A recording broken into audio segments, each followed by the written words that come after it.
tertúlia. Meu boa tarde a todos e todas. Hoje é dia 19 de novembro de 2016, é um sábado.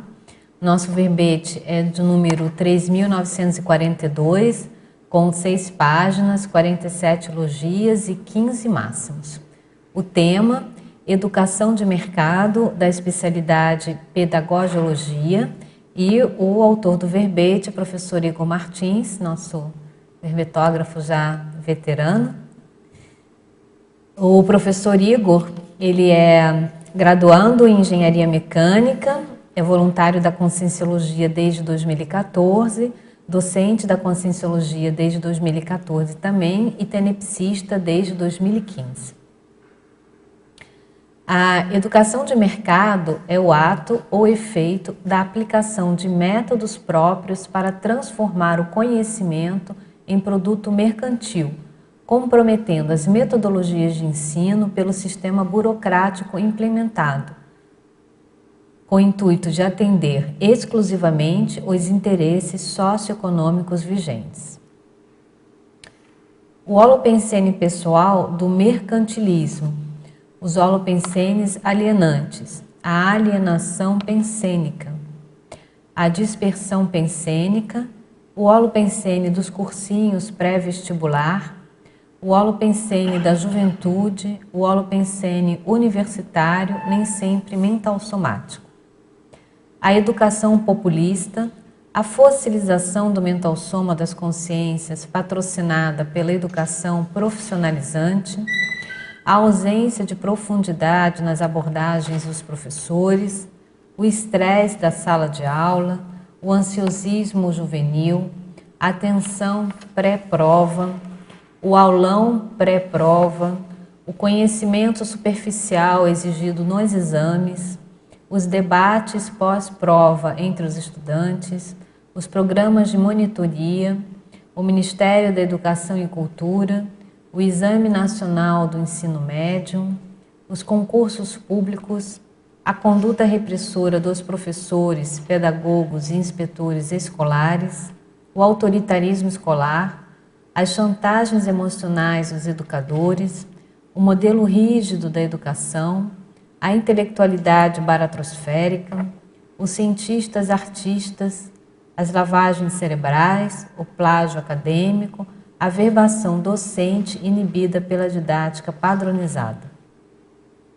O estado vibracional profilático, a dificuldade de rememoração do curso intermissivo, os assediadores extrafísicos incitadores do porão consciencial, o bloqueio dos chakras encefálicos.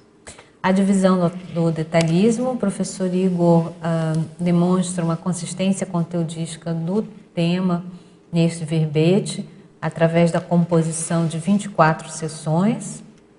E na divisão da argumentologia, o verbetógrafo ele apresenta três listagens, 3 taxologias bem interessantes. A primeira delas, no item caracterologia, ele, através de uma análise pela sociologia, apresenta 4 perfis de consciência que estão mais congruentes ou próximas, né, ou afeitas com a educação de mercado. Mais adiante, na próxima listagem, na próxima taxologia, no item omissões, a partir de uma abordagem pela intrafisicologia, ele lista também, a título de exemplo, 10 áreas que configuram omissão deficitária da educação de mercado na recuperação de das consciências adolescentes. Então, quais são aqui as lacunas, as ausências, né, que essa educação de mercado apresenta, gerando com isso uma dificuldade, né, na questão da recuperação de cons. E na listagem seguinte, em propostas, já com o viés da parapedagogiologia,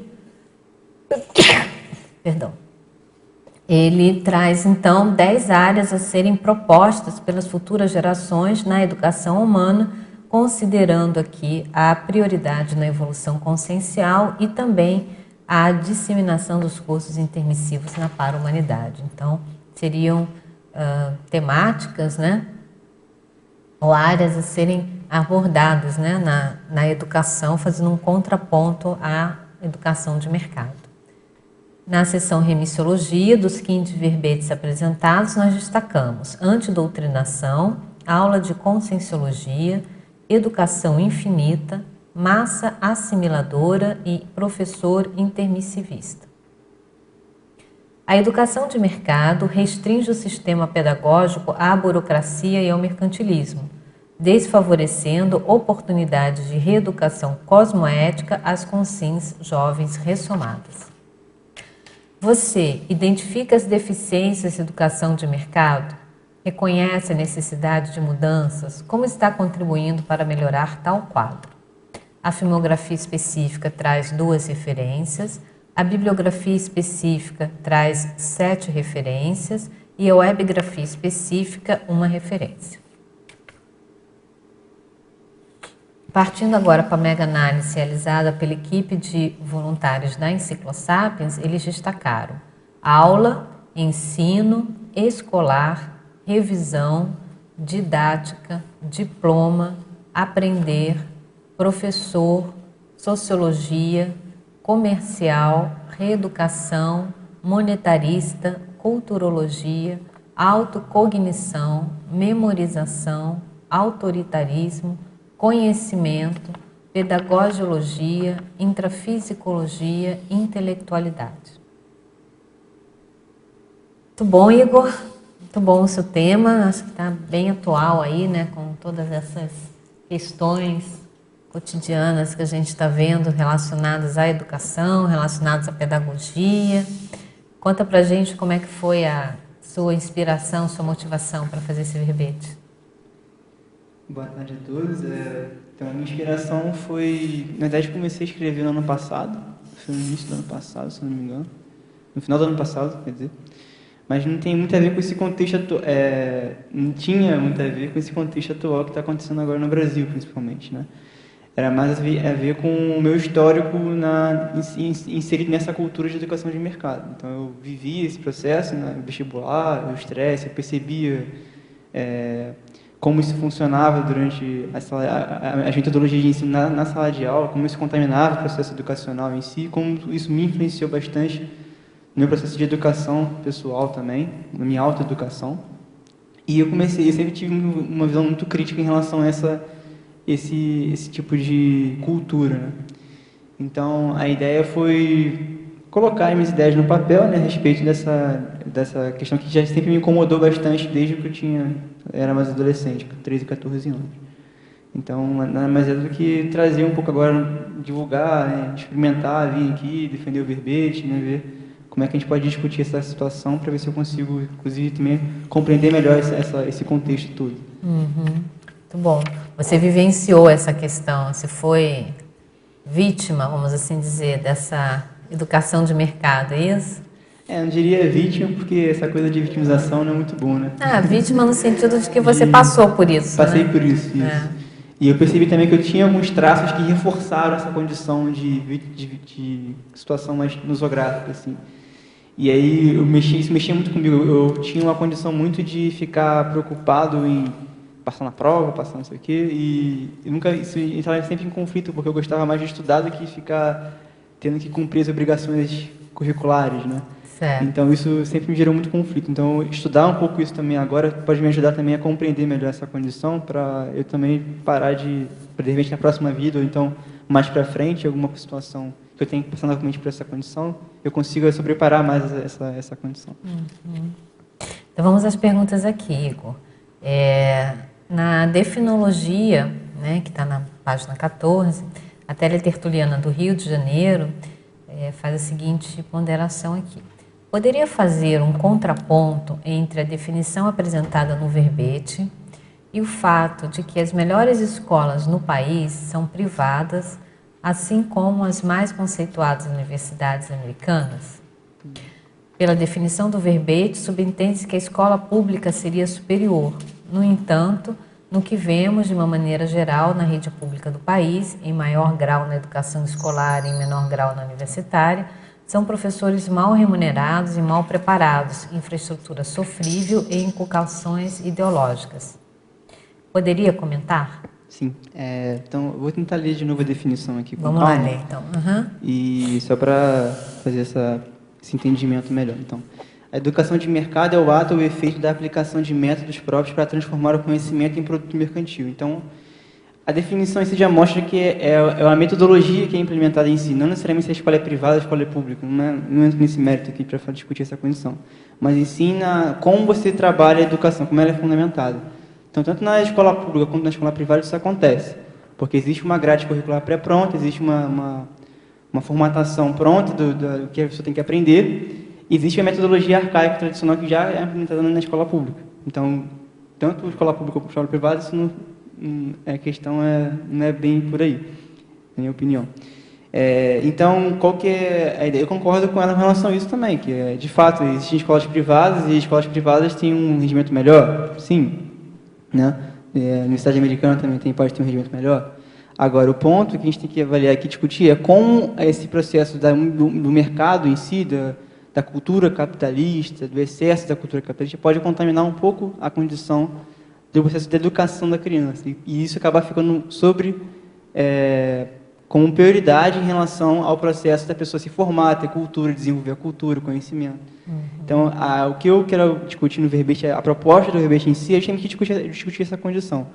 Por que a gente está cada vez mais sob essa influência do processo do mercado de trabalho, dentro do processo pedagógico, né? Óbvio que sempre teve uma relação, educação com trabalho sempre tem uma relação histórica. Você passa o conhecimento ao longo das gerações, daquilo que você aprendeu, que você desenvolveu, o ofício que você desenvolveu. Agora, o quanto isso começa a se transformar em produto, de forma a você fossilizar esse processo e prejudicar o desenvolvimento da educação, que eu queria discutir.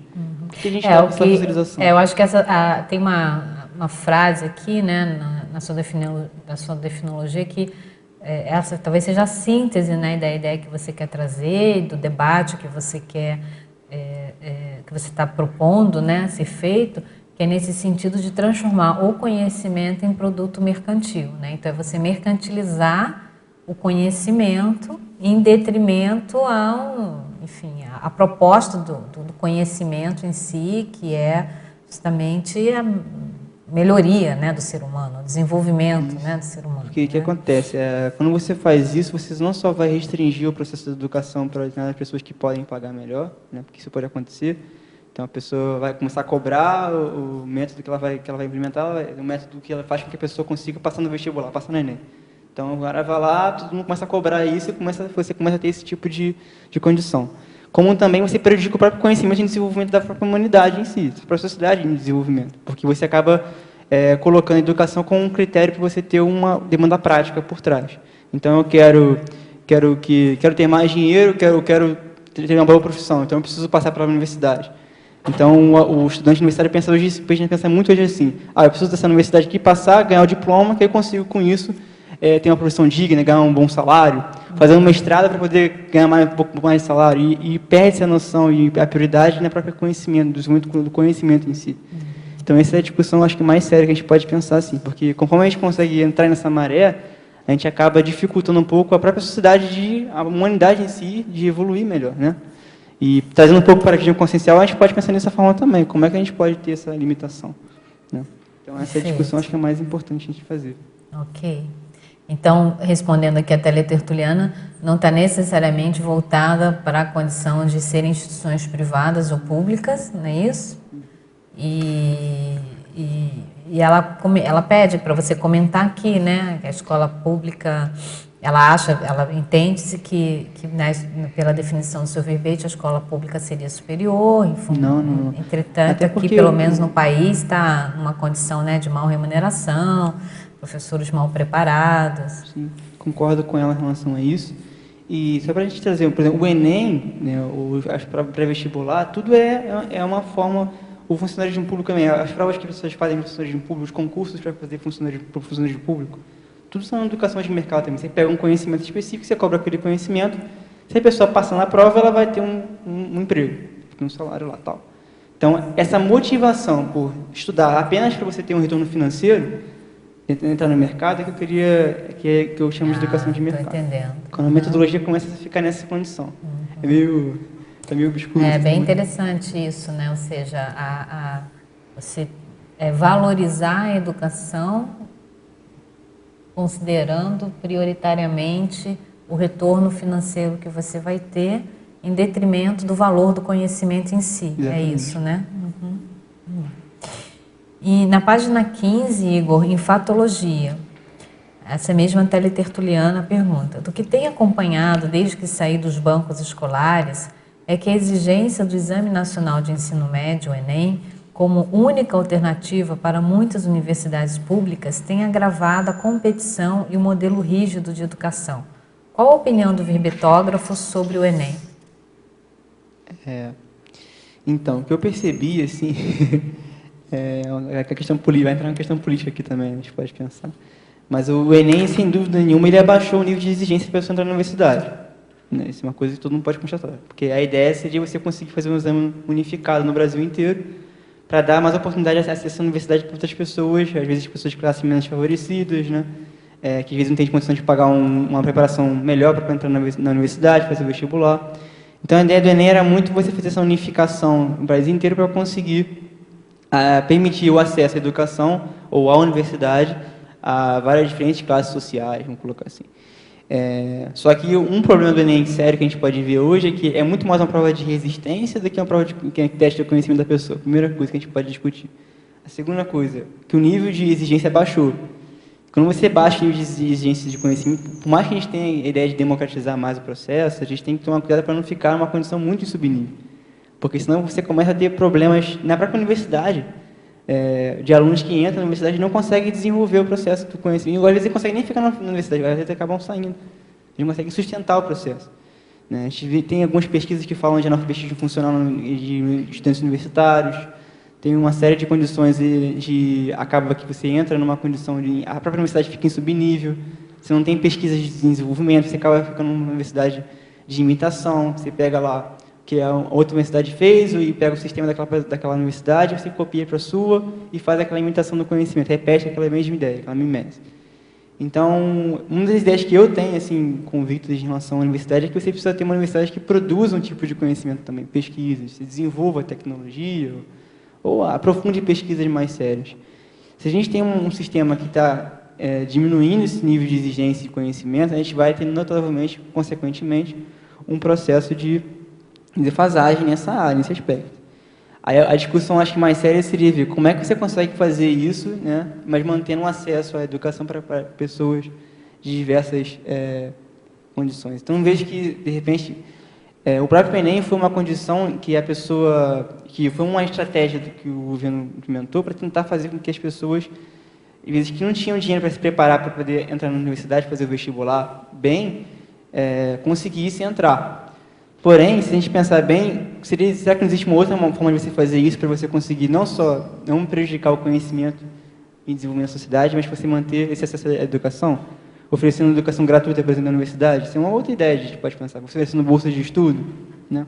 Então, não sei se seria interessante a gente abrir mão desse conhecimento e desse nível de exigência para conseguir permitir o acesso à escola para outras pessoas também. Talvez existam outras estratégias mais eficazes que isso e que possam exigir uma qualificação de conhecimento maior. Então, minha opinião é essa. Eu acho que o Enem ele baixou um pouco o nível de exigência para a pessoa entrar na universidade. Isso vai ter um efeito aula mais para frente. E você acha que essa diminuição da exigência, né, provocada pelo Enem também já é um resultado decorrente de um nível precário na educação básica, na educação fundamental, no ensino médio? Você acha que isso já é um efeito em cascata? Sim, sim. A gente tem no Brasil um dos países mais ruins, né, nível de desempenho de educação. Se a gente for ver os testes internacionais e tudo mais. Então, a gente tem uma deficiência grande nesse aspecto aí. Então, eu estava até discutindo isso com uma amiga minha ontem, estava até no União América ontem, estava conversando com a Patrícia Barbosa, lá do Rio. Então, eu estava discutindo essa condição, que a gente tem um contraponto, a gente tem algumas metodologias de ponta que a gente quer implementar, mas, ao mesmo tempo, você tem uma deficiência muito grande, uma carência muito grande nesse processo educacional básico, alfabetização, raciocínio lógico, fazer conta em matemática, coisa de tabuada. Então, a gente tem uma deficiência muito grande. Então, você acaba fazendo uma média, né, para o pessoal acessar a universidade, só que isso fica só de fachada, porque a pessoa está lá, tem um diploma universitário, mas às vezes não sabe fazer uma conta de fração, não sabe conseguir interpretar um texto decentemente. Então a gente precisa ter uma visão mais séria, mais realista com relação a essa condição. De priorizar mais o conhecimento em si, menos a fachada política ou a fachada econômica. O diploma, ganhei um diploma, então agora eu posso exercer essa profissão. Então isso vai ter um efeito negativo a longo prazo. A discussão é justamente essa, sistema nosográfico. Como é que a gente pode sair dessa condição e começar a priorizar mais o conhecimento de fora, a cultura em si, para as pessoas começarem a se ficarem mais alfabetizadas, mais conscientes do que acontece. E aí você consegue ter um resultado positivo a longo prazo, de produção de tecnológicas, inovações, né? Então é uma discussão mais política essa questão aí, seria mais política, mas acho que nesse sentido. Na página 16, Igor, no seu item masculinologia, na penúltima e na última linha, poderia comentar sobre a inclusão das personalidades do educador indiano Salman Khan e do neurocientista estadunidense Daniel Goleman? Posso sim, deixa eu só achar aqui.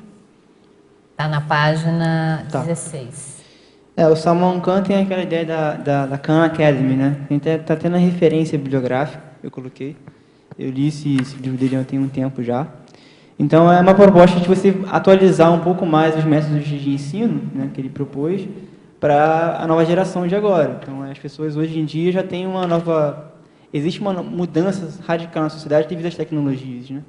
Então, a proposta básica dele é justamente trazer essas tecnologias para a sala de aula para facilitar esse aprendizado, tornar ele mais dinâmico, incentivar mais a criança a ter mais responsabilidade pelo que ela erra, pelo que ela acerta, né? Ela conseguir também incentivar um pouco de autodidatismo também. A proposta do Salman Khan é mais ou menos essa. E em relação ao Daniel Goleman, é um neurocientista, né? Você já escreveu vários livros aí, inteligência emocional. Então, a ideia dele em relação à educação, que eu acho bem interessante, ele traz a priorização com relação à inteligência emocional muito da criança e do adolescente, né? Então, a pessoa começa se ela tem uma escola, ela começa a ser educada dentro de um contexto social melhor, ela começa a ficar mais saudável em termos de convivência, isso ajuda na própria intelectualidade dela, no próprio foco, no desenvolvimento cultural. Então, essa visão mais assim, como é que a gente pode trazer qual a importância da sociabilidade, da educação, da convivialidade na educação, né? Qual a importância da maturidade emocional da criança na educação? Quanto isso pode, de repente, mais para frente, prejudicar a pessoa, se ela tiver uma deficiência nesse aspecto. Então, o Daniel Goleman traz um pouco dessas contribuições das últimas obras que ele fez aí. Ele tem a visão bem também de profissionalização, de mercantilismo, mas a ideia de trazer a educação, trazer a inteligência emocional para a sala de aula é bem interessante. E aí, entre esses dois, você menciona aqui o Ken Robinson, né? Que é digamos assim, uma referência também, né, em termos de educação. O Ken Robinson, eu pesquisei muito sobre ele, mas eu quis de colocar aqui por causa da questão da criatividade, que ele fala bastante, né? Então, da estimulação da criatividade da criança, isso é interessante. A gente tem que ter essa ponte, esse equilíbrio, de você, ao mesmo tempo, você não defasar o conhecimento, você não passar conhecimento nenhum para a criança, você precisa ter um nível de cultura passado ao longo das gerações, mas, ao mesmo tempo, criar um ambiente que favoreça esse desenvolvimento de novas situações, essa neofilia, esses potenciais juvenis também. Né? Então, esse é o desafio, você conseguir passar o conhecimento básico, estrutural, e ao mesmo tempo você estimular essa criatividade. Então, acho que é interessante também essa personalidade. Tem uma palestra dele no TED, né? No TED Talks.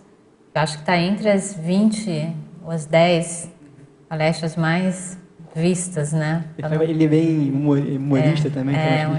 Ele tem aquele humor inglês, assim, né? Muito inteligente, bem característico dos ingleses. Um ponto, assim, um pouco ácido do humor, mas é bem inteligente o humor dele. E ele coloca, né, que a escola mata a criatividade, né? A gente tem esse processo contra essa preocupação, às vezes até mesmo dos pais também, né? Meu filho... Aqui no Brasil a gente vê muito isso. A pessoa vai para a escola, ele precisa se preparar para fazer o vestibular, para depois ter uma boa profissão, sei lá o que. Então, essa preocupação desde cedo de você ter uma iniciação nessa condição, né, mais mercantil, você acaba dificultando os potenciais de venda. Às vezes um jovem tem um interesse em fazer uma coisa diferente e fica restrito a essa condição. Aquela condição específica do mercado, tem que atender aquela condição, ser professor, ser advogado, ser médico, essas coisas assim, essas coisas mais arcaicas, né? Inclusive, na filmografia eu coloquei acho que o segundo filme ilustra bem isso, Sociedade de Poetas Mortos, que até... Eu não vou falar do filme aqui, para se você não viu, não vou ficar dando spoiler, né? Mas fala bastante dessa condição, dessa rigidez metódica que, ao mesmo tempo que ela ajudou em algumas situações em termos de disseminação de métodos de conhecimento, de alfabetização, hoje em dia já está meio ultrapassada, a gente não tem mais essa condição de sustentar esse processo. Existem novas perspectivas a partir de agora. Então mostra bastante essa condição de me chamou rígida. Me chamou a atenção a sua segunda também bibliografia aqui, específica, né? Esse livro que você coloca aqui, Nunca Procure um Emprego. Achei ótimo. Dispense o chefe e crie seu negócio sem ir à falência, né? E no sentido de promover ou incentivar a condição do empreendedorismo, né? Exatamente. Essa é uma condição que a gente até discutiu no Congresso também bastante, né? Essa questão do empreendedorismo, né? Que é o século XXI, o século do empreendedorismo, né? Então, porque a gente tem muita tecnologia, muita inovação, muita demanda por inovação também, né? Então, as coisas estão muito mais rápidas hoje em dia, muito mais voláteis do que antigamente. Então, o que eu quis colocar aqui é o seguinte, porque às vezes a pessoa fica muito preocupada com aquele tradicionalismo de, eu preciso ter um emprego, então eu vou me qualificar, vou fazer mestrado, doutorado, sei lá o quê, para poder dar aula na faculdade, ou então para poder ser um advogado, fazer residência na médica, aquilo tudo que tem uma especialização necessária, né? Mas que cada vez a pessoa fica medindo a própria criatividade dela para ficar nessa condição, esse tradicionalismo, essa segurança excessiva. Eu acho que talvez o que você está querendo ponderar também é a pessoa ver esse caminho como a única opção possível, né? Exatamente. Ela não admitir que existam outras alternativas além disso. E a pessoa que conscientemente adota esse caminho, adota esse percurso, mas de uma forma consciente, vai fazer uma faculdade de medicina, não sei quantos anos de especialização, não sei quantos anos de residência, isso. Mas que ela tenha feito essa eleição de uma maneira consciente, pensada. A condição é quando a pessoa ela só vê esse caminho como uma única alternativa e não se permite, né, pensar que existam outras alternativas, uma variedade maior, oportunidades diferentes, né, para ela se realizar, inclusive em termos de PROEX, né? Se a gente for falar em termos de intermissivista aqui, em termos de PROEX, né? Essa discussão, a gente tem que pensar nessa questão da pessoa, às vezes está muito, eu fiz esse contraponto exagerado, para tentar trazer a ideia que a gente está muito nessa cultura, né? A pessoa, ela entra, fica muito nessa condição. A gente tem essa cultura no Brasil aqui, muito isso. A pessoa ficar fechada. Mesmo no Sudeste, não sei se no Sul é assim, né? No Sudeste é bastante, no Rio, não, eu acho que assim, no país diploma, todo, né? Conseguir o diploma para conseguir trabalhar, ter um emprego, depois um concurso público, depois entrar naquela condição. Uma coisa é a pessoa optar por isso conscientemente, né? Ela fez uma análise do perfil consciencial dela, os traços dela, acha que ali é uma coisa que vai dar um efeito positivo para ela, outra coisa ela só vê essa condição. E muitas vezes ela só enxerga essa condição porque ela tem medo da outra opção. Ou ela é criada numa cultura que, às vezes, dificulta ela assumir riscos, ela assumir tentar uma empreitada nova, um empreendimento novo, tentar uma condição inovadora. Então, ela fica muito naquela inérciazinha ali. Então, a gente tem que pensar nessa ponderar esses dois fatores aí. Porque esse modelo está se esgotando no mundo, né? Não é? Está se esgotando no mundo. Essa geração milênio agora, acho que você coloca aqui os jovens do milênio, né? Eu não cheguei a assistir esse documentário, parece que... essa é uma posição nesse sentido aí. Mas, pelo que eu tenho lido, assim, hoje os jovens já consideram que eles vão ter mais de uma carreira, mais de uma profissão, né? Assim, eles não precisam ficar justamente, assim, cerceados, né? Ou, muitas vezes, a vida deles, né, só dentro de uma determinada opção, assim, de carreira. Essa é a tendência a ter até uma diversidade maior, né? Esse documentário, ele foca mais na questão do empreendedorismo mesmo, né? De startups, aquela coisa do jovem trabalhar. E aí tem um lado positivo e um lado negativo também, que tem gente que fica na casa dos pais ainda, fica ali, vou trabalhar na empresa aqui online, fica na casa dos pais, isso aqui eu vou economizar. Tem um excesso de risco também, a pessoa fica numa condição de conforto ali, de acomodação, e ela fica arriscando um monte de coisa, mas às vezes não tem nenhuma fundamentação mais séria, né? Então, esse documentário discute bastante essa condição nova que está se acontecendo na sociedade hoje, né? Essa mudança de cultura mesmo, mais que empreendedorismo. Então, é por aí. Vamos lá, Sérgio. Claro. Alô? Oi, Igor. Primeiro eu quero dar os parabéns por um monte de motivos, porque é um assunto extremamente complexo, multifacetado, tem muita coisa que podia ser falado durante muito tempo. Algumas considerações que eu queria fazer com relação à questão do ensino no Brasil. Talvez fosse interessante a gente pensar, na verdade, que é mais um dos representantes, vamos dizer assim, do imenso gap que tem aqui. Porque dependendo da categoria social da escola que a criança frequente, o resultado dela, quando ela vai lá para fora, é absolutamente diferenciado para mais. Eu passei por essa experiência com a minha filha e várias pessoas que foram morar no exterior tiveram isso, em termos de qualidade mesmo, do que as pessoas sabiam. O problema é que a gente tem que falar pela média, a gente está falando em termos sociais. E aí eu tenho a impressão, e é isso que eu queria chamar a atenção, de uma série de políticas sociais, entre aspas, implementadas nos últimos anos, passando pelo Enem, que meio que, em vez de clarear, embaçam essa situação. E permitem uma série de confusões, de todos os lados, de parte a parte. É um absurdo, eu lembro, uma das primeiras edições do Enem, alguém pediu revisão de prova, que é uma coisa que a lei faculta. E a pérola emitida pelo nosso judiciário é que era impossível dar revisão para tanta gente. Então, pronto. Não, é fato, isso é fato. Não sei quem lembra disso, né? É uma coisa... Mas, de qualquer forma, eu queria, era mais do que tudo, te parabenizar e fazer quase um pedido, que você continue a estudar isso, porque é um assunto que tem muita coisa para a gente conversar e eu espero que a gente tenha condição de, no futuro, até trocar mais sobre isso aí, tá? Mais uma vez, parabéns. Obrigado. Não, só para trazer essa ideia da educação, né? Tem colégios bons no Brasil, né? A gente sabe. Né? Eu estudei no Colégio Cruzeiro, na época era um colégio, no Rio era um colégio bom, né? Colégio, muito bom, colégio bilíngue, né? Alemão. Então existem alguns colégios bons, né? Mas assim, a gente está notando hoje, inclusive nos próprios colégios privados também, que essa questão do Enem começa a contaminar dentro da própria cultura interna da instituição. Então, há muita demanda por, tem que ter, precisa passar no vestibular, isso aqui lá, e acaba que a instituição fica muito refém dessa condição do mercado. Do vestibular, da burocratização, depois do mercado que tem gente pensar que a pessoa vai se profissionalizar para depois ter um diploma, para mostrar que tem um diploma e ela vai conseguir com isso ter um emprego e assim por diante. Então, a gente queria quebrar um pouco mais dessa rigidez, dessa cultura, né, que está implementada no Brasil, principalmente. Você tinha uma pergunta para fazer? Não? Em Estrangeirismologia, Igor, na página 14, qual é a influência do real job na educação? E quais os seus efeitos ao longo da vida de quem foi afetado por essa forma de ensino? Tá. A influência do real job na educação, eu tirei inclusive do livro que já comentei aqui, que é o livro Nunca Procure um Emprego, né? Então, o que acontece? A influência do real job é justamente o processo do emprego de verdade. O que é o emprego de verdade? Aquele emprego que você tem lá, que você é um advogado, que você é um médico, que você... É aquele emprego que ele descarta toda a possibilidade de empreendedorismo, de uma condição mais fora dessa casinha, dessa metodologia rígida que já existe, né?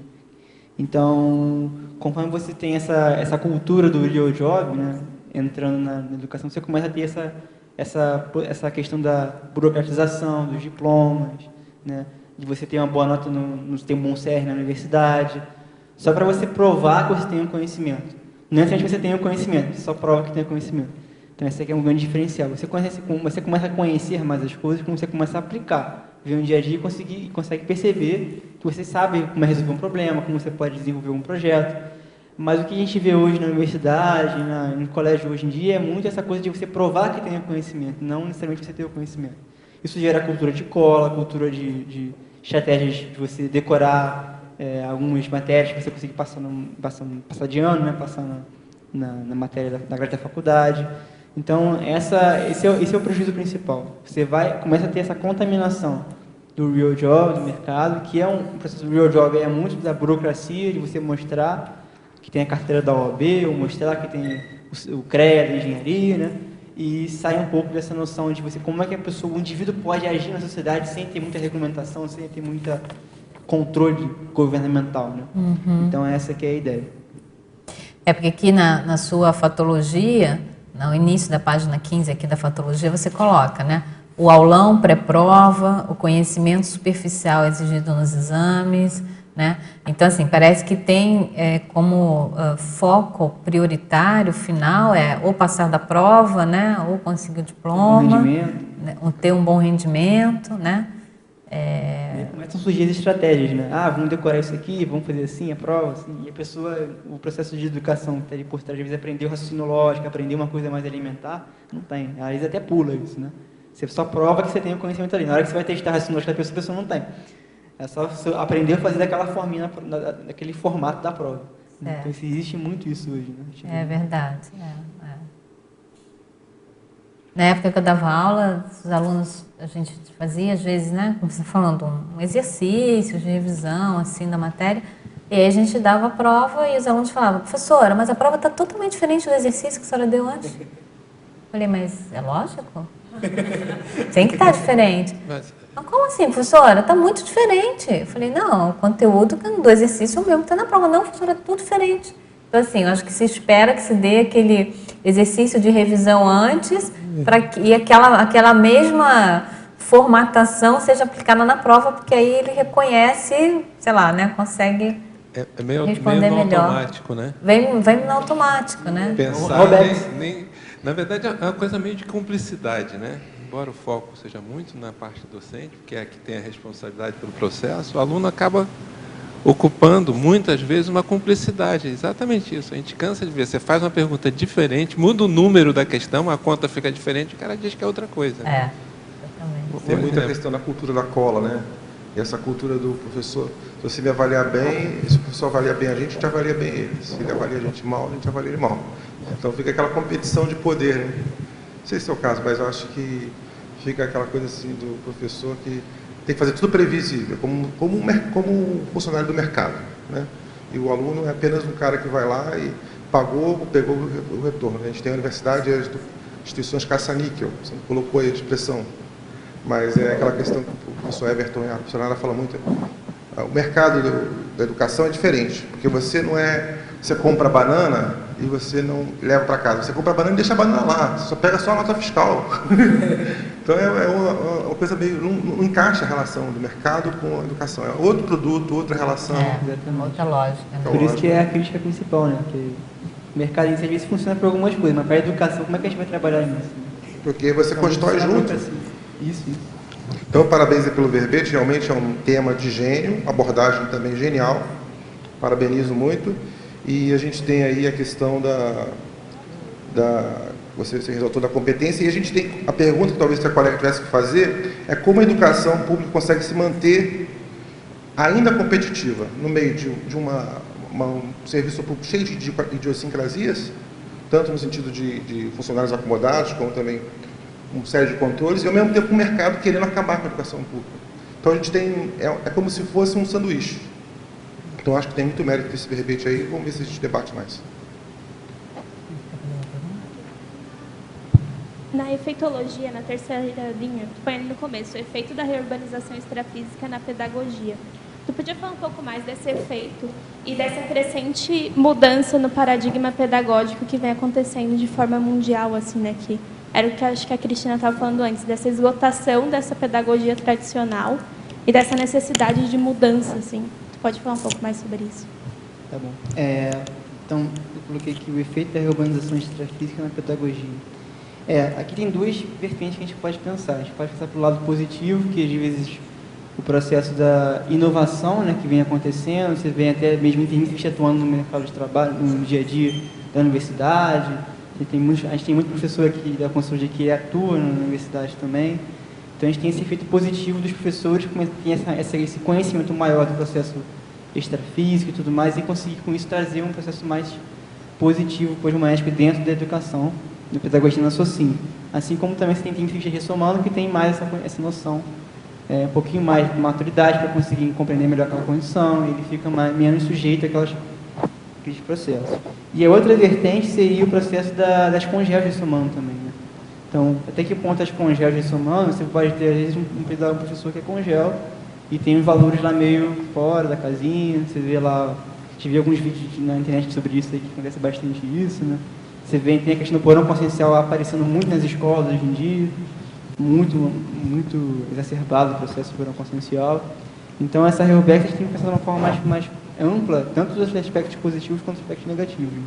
Então, a pedagogia vai ter esse desafio de começar a entender mais essa Reurbex, querendo ou não, né? Consciente ou não da reurbanização extrafísica, você vai ter que ter um desafio para os pedagogos e também para o pessoal da alfabetização, o pessoal da escola, professores de ensino fundamental, entenderem, criarem estratégias para conseguir fazer com que o aluno fique motivado a estudar. Né? Então, esse aqui é um ponto importante a gente ponderar aí. Respondi? Tudo bem? Recentemente assisti, você estava também, né? A gente assistiu uma palestra no professor Rion no Congresso de Empreendedorismo, e a síntese, pelo menos uma ideia assim, mater que ele reforçou ao longo da apresentação dele, é de fazer esse link da educação como uma excelente estratégia para ajudar no processo de reurbanização, dando um efeito agora, né, fazendo uma interação desses dois temas, né? No sentido de que é através da educação que se vai justamente poder ajudar e muito, né, a condição das conselhos ressumadas aqui, né? E é fato mesmo, educação. O que nós fazemos aqui? Educação. O que nós estamos fazendo aqui? Educação. Então, a saída mesmo está através da educação. Igor, eu queria que você comentasse um pouquinho mais na fatuística, na página 15, linha 8, você coloca lá o cultivo da rigidez do paradigma newtoniano cartesiano nos projetos de iniciação científica. A primeira parte eu entendi sem dificuldade, a segunda é por que nos projetos de iniciação científica e não em outras, até porque eu queria que a gente desenvolvesse um pouco mais isso aí. Você entendeu a minha pergunta? Não, entendi. Não, a gente pode ter também outros processos dentro da universidade que pode acontecer também. O que eu quis destacar é porque no processo de iniciação científica isso fica escancarado, né? Que tem essa rigidez de paradigma newtoniano mecanicista. Então, inclusive, a questão de você ir lá fazer todo o processo lá do artigo, a pessoa tem que publicar o artigo, é a obrigação de publicar, às vezes é um negócio que tem que citar um autor tal, fica naquela condição rígida daquela cultura que tem muito poder envolvido, muita questão de vaidade envolvida. Então, essa metodologia arcaica científica, ela às vezes até dificulta o próprio aluno a trazer umas ideias novas para a própria universidade, trazer novas tecnologias. Às vezes a pessoa fica muito... Às vezes o professor que trabalha com ciência científica, ele fica muito preso no mesmo tema, ele repete os mesmos métodos com outros alunos e fica só naquilo lá, naquela acomodação. Então, eu quis destacar esse aí, porque é uma coisa que fica mais escancarada, mas não que não possa existir em outras situações também. Então, a gente pode até discutir essa questão aqui agora também. Eu posso comentar isso? Deixa eu... Sim. Na verdade, é presunçoso, mas eu tenho a impressão que o impacto talvez maior disso seja justamente na outra ponta, onde a coisa é mais sofisticada, porque minimamente para a gente conseguir criticar com bons argumentos alguma coisa, a gente tem que conhecer. E talvez no início do processo de formação acadêmica, o aluno tem que conhecer esse paradigma, até para entender até onde ele pode ser usado. Eu acredito até que isso aí tenha um pouco da vivência sua e da vivência minha, né? Mas eu entendo que o impacto maior é na outra ponta, onde realmente, porque dificilmente o projeto de iniciação científica ele vai criar ou propor algo realmente revolucionário. Até pode, tem gênios por aí, mas normalmente isso é um processo formativo de um pesquisador para prepará-lo lá no futuro poder produzir. Então, lá na ponta eu acho que a coisa é muito mais séria. Quando você fala da ponta, você está falando... Na ponta que eu digo, na ponta quando o cara está fazendo doutorado, quando ele está fazendo o seu projeto mais, vamos dizer, mais elaborado, com mais tempo. E aí ele falou, en passant, de um aspecto que é absolutamente cruel nessa senda, quem escolhe esse caminho, que é a questão das pontuações científicas. Sim. Científico não tem nada de científico, né? E isso realmente é um julgo seríssimo. Se você não tem número de pontos, você não consegue financiar a sua pesquisa, não consegue orientar aluno, independente da tua qualidade, né? E da qualidade da tua produção, isso é pior ainda. O que se pontua não é o artigo, o que se pontua é o periódico onde ele é publicado. Os pontos são da revista, não é do artigo. E isso é algo que eu gostaria muito que vazasse, mais do que vazasse, ficasse exposto para a sociedade para ela enxergar o que é a academia. Esse é um lado muito, para mim, muito escuro da academia, né? Muito, que precisa ser mexido mesmo. Não, ótimo. Agora, dentro dessa sua perspectiva, você acha que, de repente, como você falou, isso é mais incisivo, né, essa influência do paradigma lá na ponta, né, lá no doutorado. Mas aí quando a pessoa já chega lá, ela já vem com uma formatação, desde o TCC dela, ela já está formatada nesse modelo, né? Mas veja bem, nós temos a nossa autocrítica. A gente vai elaborando mecanismos para conviver, lidar e até contrapor a isso. Se não fosse assim, a gente não teria coisas como a física quântica, que foi proposta teoricamente, e até o Einstein disse, né, em relação a ela, Deus não joga dados.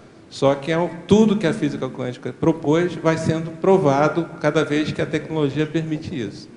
Então, porque as palavras, às vezes, deixam a gente numa situação. Eu não quis dizer que tem que ser assim. Tá. O que eu quis colocar é que, dentro de um processo normal, formal, né, com algum formalismo, né, de preparação de uma pessoa para a pesquisa, a iniciação científica está bem no início.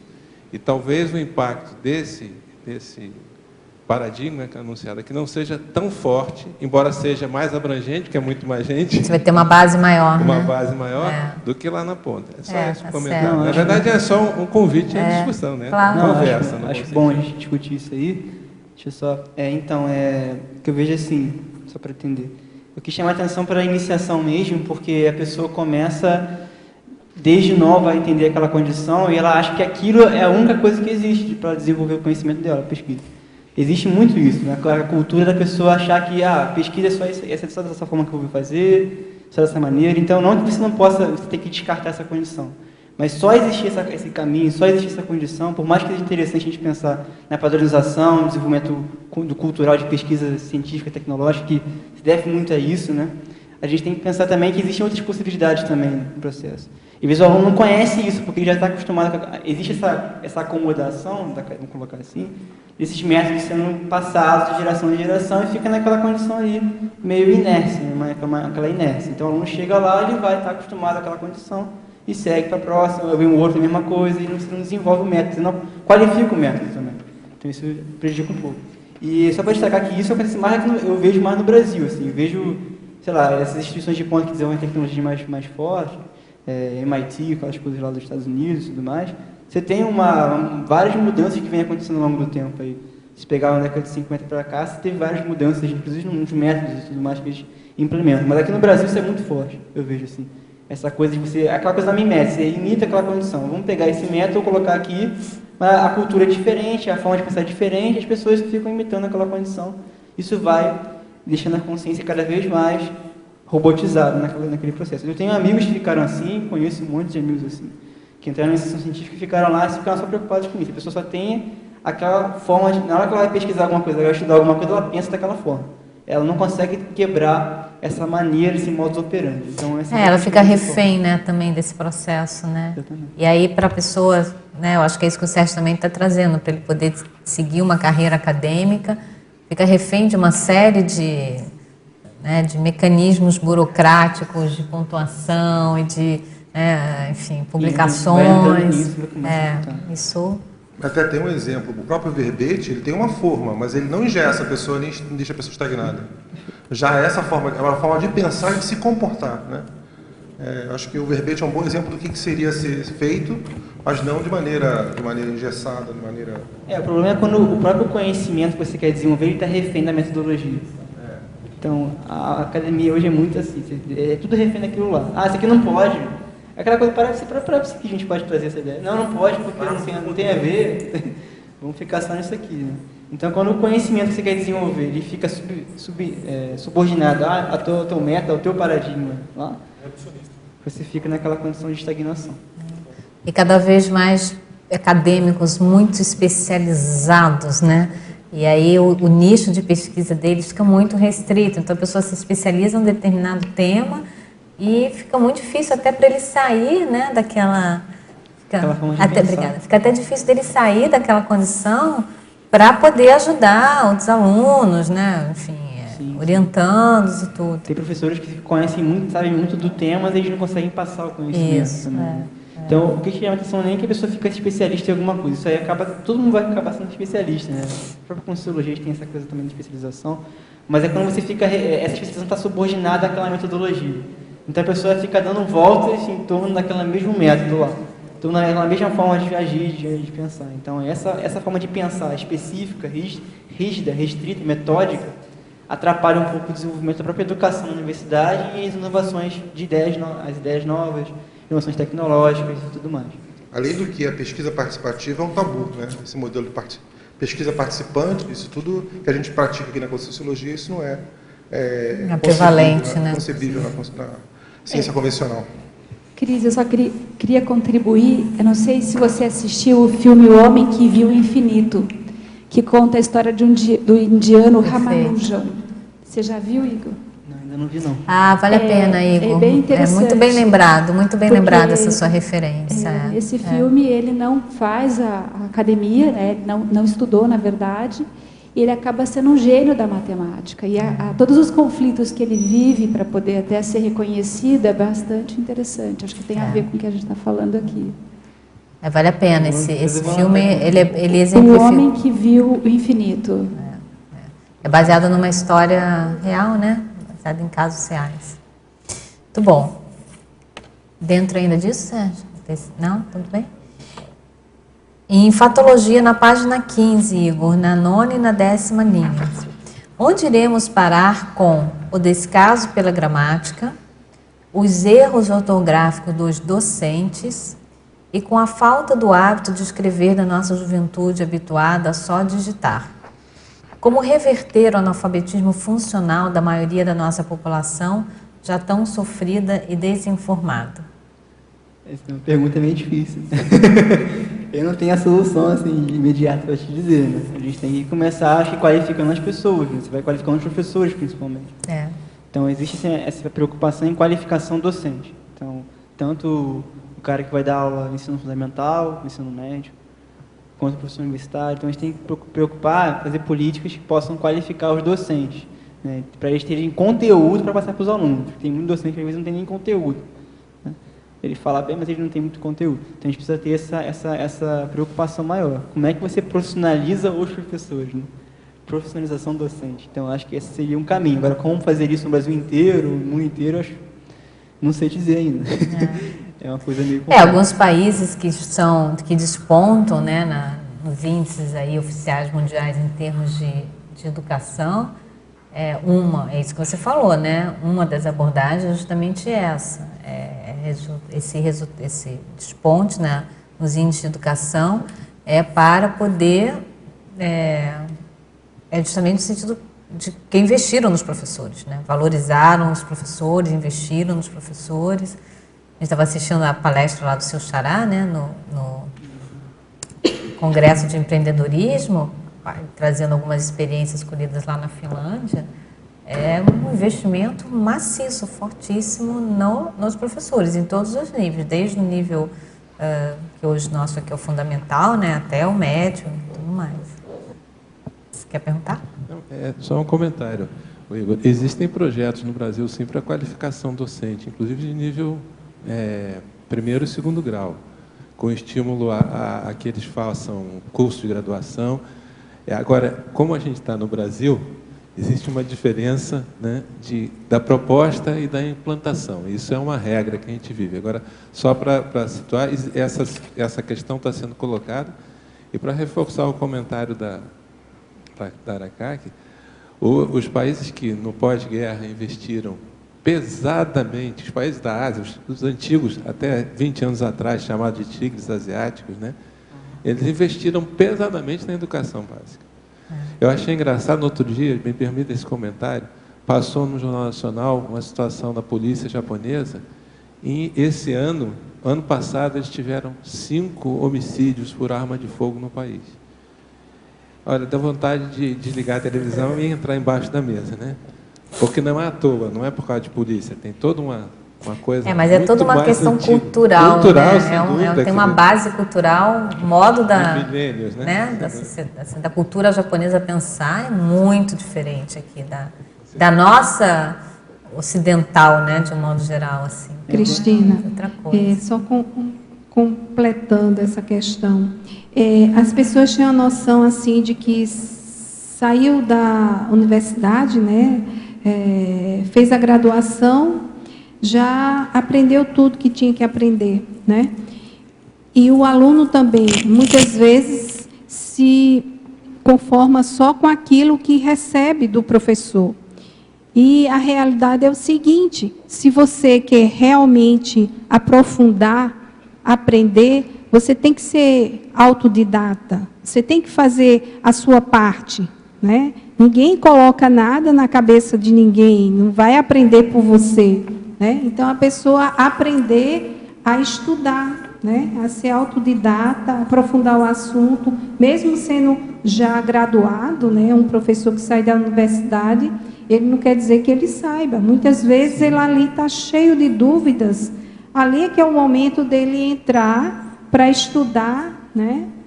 E ser um autodidata. Acho que essa discussão é interessante a gente pensar, porque o autodidatismo passa pelo docente também, né? Tanto para o aluno como para o docente. O docente vai aprendendo, você vai aprendendo cada vez mais aquilo que você está lecionando. Então, existe uma via de mão dupla aí, né? Você estimula o aluno, você passa um conhecimento estrutural básico para o aluno, que é necessário. Às vezes, a pessoa, para ela fazer uma conta de cálculo, ela precisa saber somar, né? Cálculo 1, cálculo 2, ela precisa saber algumas equações, aritmética básica. Então, existe essa base que precisa passar estrutural no início da vida da pessoa, que a própria linguagem, a língua, a gramática, tudo isso você precisa passar para a pessoa aprender a língua, senão ela não consegue se comunicar, né? Mas depois, com o tempo, você começa a estimular mais o autodidatismo, né, que a pessoa está motivada para estudar, né?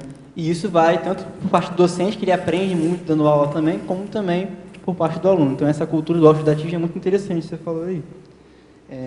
E com relação à questão cultural, né, a gente tem que pensar também, a Coreia do Sul, né, o Japão e tudo mais, a cultura é diferente, né, então a gente tem que avaliar. Eu acho que mesmo que seja diferente a cultura, e por mais que isso possa pesar também na questão do comportamento social das pessoas, a gente tem que pensar que se a gente tem uma sociedade que estuda mais, a tendência é que ela fique menos animal, menos reativa, né? Se há um apreço maior pela intelectualidade, pela cultura, pela leitura, você consegue ter indivíduos menos animaleiros, menos subcerebrais e mais pensativos, mais, né, ponderados, mais racionais. Então, acho que isso também é um ponto importante para a gente destacar. Igor, aqui na maniologia, você pode falar um pouco mais da mania de perguntar sem investigar? Sim.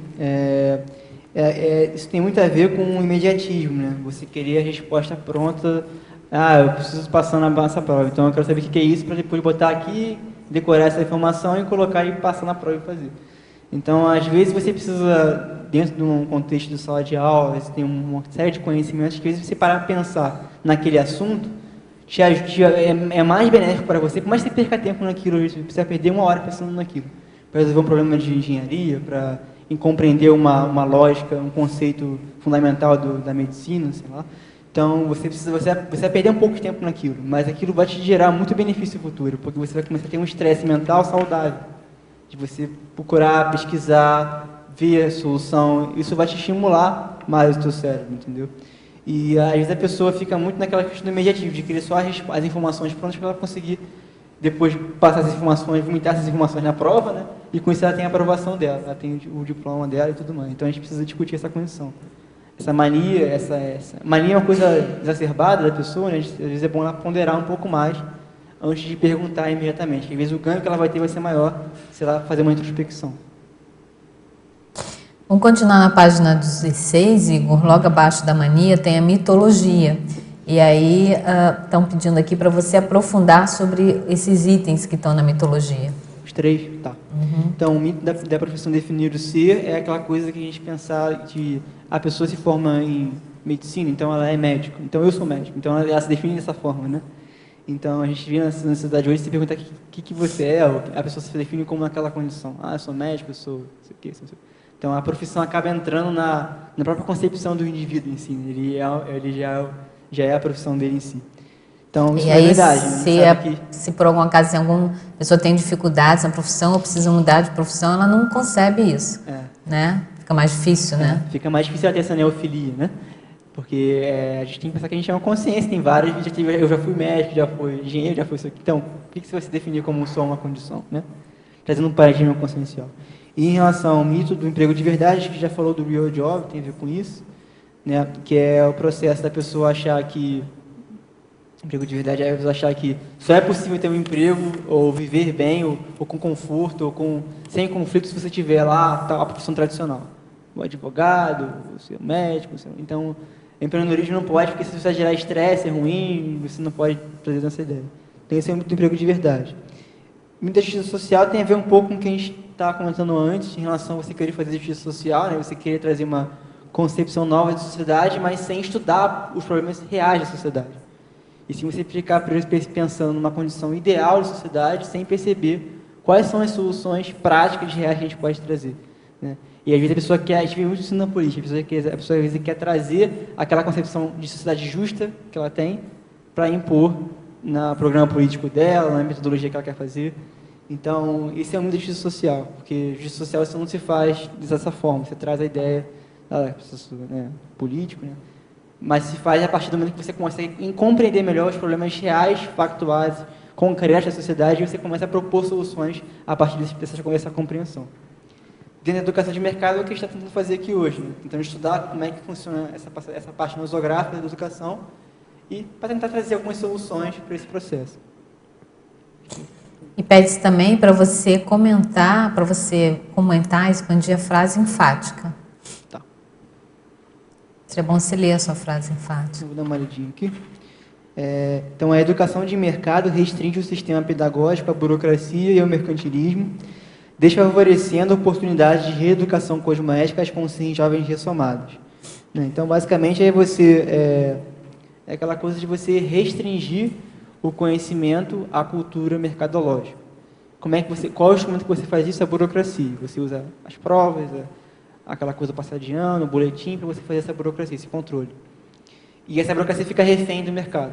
Então, quando isso começa a acontecer, você tem essa restrição, porque todo o projeto pedagógico por trás do ensino que você vai dar, do curso que você vai dar, ou da aula que você vai dar, vai estar restrito, vai estar limitado a essa grade curricular pré-pronta, já formatada no processo. Então, isso vai fazer com que haja uma dificuldade de novas ideias, de novas vertentes, e esse ambiente, esse holopensene mais inerte, mais rígido, dificulta a recuperação de compras, porque a pessoa fica só pensando de uma maneira. Isso vai dificultar ela conseguir ter a vertigem consciencial, ela ter neofilia, ela lembrar de vidas anteriores, ela tem uma pluralidade de ideias, uma pluralidade de paradigmas, ela pensar diferente, pensar não só com aquela coisa dicotômica de certo e errado, né, mal ou bem, mas pensar de várias vertentes diferentes do mesmo assunto. Então, esse ambiente mais rígido dificulta esse desenvolvimento. E agora, na página 17, Igor, na seção de omissões, o item 10, o último item da página, sexualidade. Comentar? Pede para você comentar a respeito. Não, então, a gente pode trazer até um paralelo para a questão extrafísica, né? Então, a ausência de informativo quanto à sexualidade madura, fruto do passado repressor religioso da sociedade. Então, a gente pensar que uma forma de poder da religião antigamente na Idade Média, e sempre foi muito assim, processo de você... Como é que você consegue ter poder, né, dentro de um contexto cultural da sociedade? Você vai na intimidade das pessoas. Então, a religião fazia muito isso. A igreja fazia muito isso. E na intimidade das pessoas, que é a questão sexual, a questão mais da família, pessoal, você entra na casa da pessoa, abstratamente falando, né? Você tem esse controle, essa rigidez sexual da pessoa. Então, é uma forma de você conseguir controlar a massa, a forma de pensar, a massa, como a massa pensa, como as pessoas pensam, né? Então, a religião fazia muito isso, então existe esse processo repressor, né, na sexualidade. E, atualmente, a gente vê o processo ao contrário. Você quer controlar a partir... Existem algumas teorias que falam de controle social a partir da liberação total, do sexismo e tudo mais. Você dá lá o circo, faz o circo, né? Libera para todo mundo fazer o que quiser, promiscuidade, é normal, é cultural você fazer esse tipo de condição, né? Essa coisa nudez, essa pornografia e tudo mais, e você usa esse tipo de mecanismo para você controlar outras vertentes dentro da política e do contexto social. Você vai lá, faz uma lei que restringe aquela condição, e você libera mais a sexualidade, mas restringe mais um pouquinho outra condição. Então, a gente tem essa condição hoje também. Então, conforme a gente vai amadurecendo a sexualidade, as consciências ficam mais maduras dentro disso. Se a gente tivesse um sistema pedagógico que favorecesse esse amadurecimento consciencial em relação a questão animalística do sexo, a questão que é uma questão só de subsistência, né? Haveria menos valorização em relação à sexualidade, menos exacerbação emocional com relação a isso, e com isso você tem mais tempo mental, espaço mental para pensar em outras coisas, pensar em coisas mais transcendentes, evolutivas, do que ficar pensando só na questão, uma preocupação excessiva com a questão sexual, tudo mais. Então, acho que essa é uma ausência muito séria, que pega muito facilmente, né? É muito fácil você usar a sexualidade para controlar as pessoas, tanto na forma repressora como na forma de libertação também. Então, a gente pode pensar um pouco nisso aí. Não sei se eu consegui explicar bem, mas... E na página 16, Igor, no item legislagia,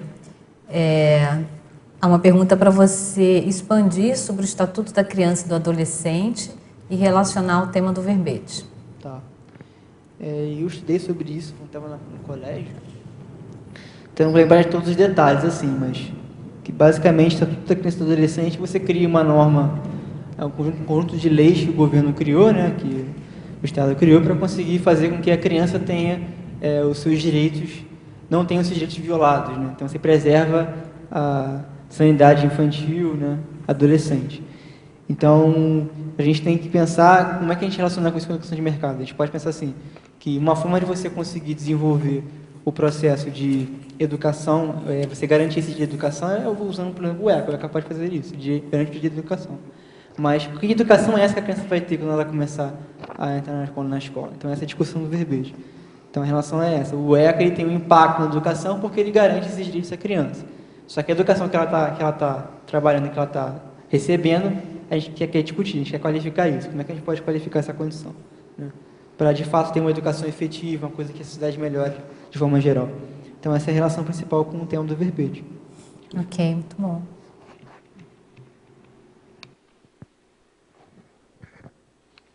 A Patrícia está com o microfone ali. Pode falar, Patrícia. Oi, Igor, tudo bem? Parabéns aí pelo verbete. Eu não sei se já responderam, mas na página 14, em estrangeirismologia, você coloca a influência da mentalidade do real job na educação.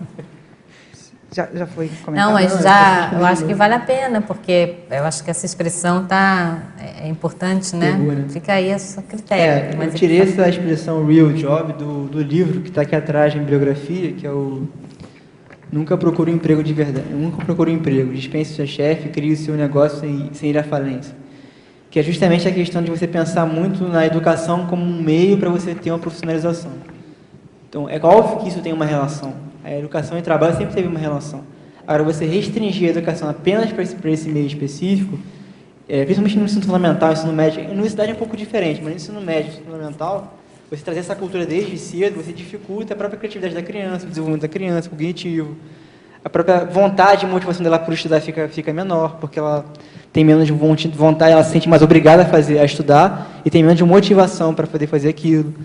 Você tem menos liberdade em termos de grades curriculares, ou então de vertentes de pesquisa, porque ela tem que estudar lá a matemática, a biologia, sei lá o que, para passar no vestibular.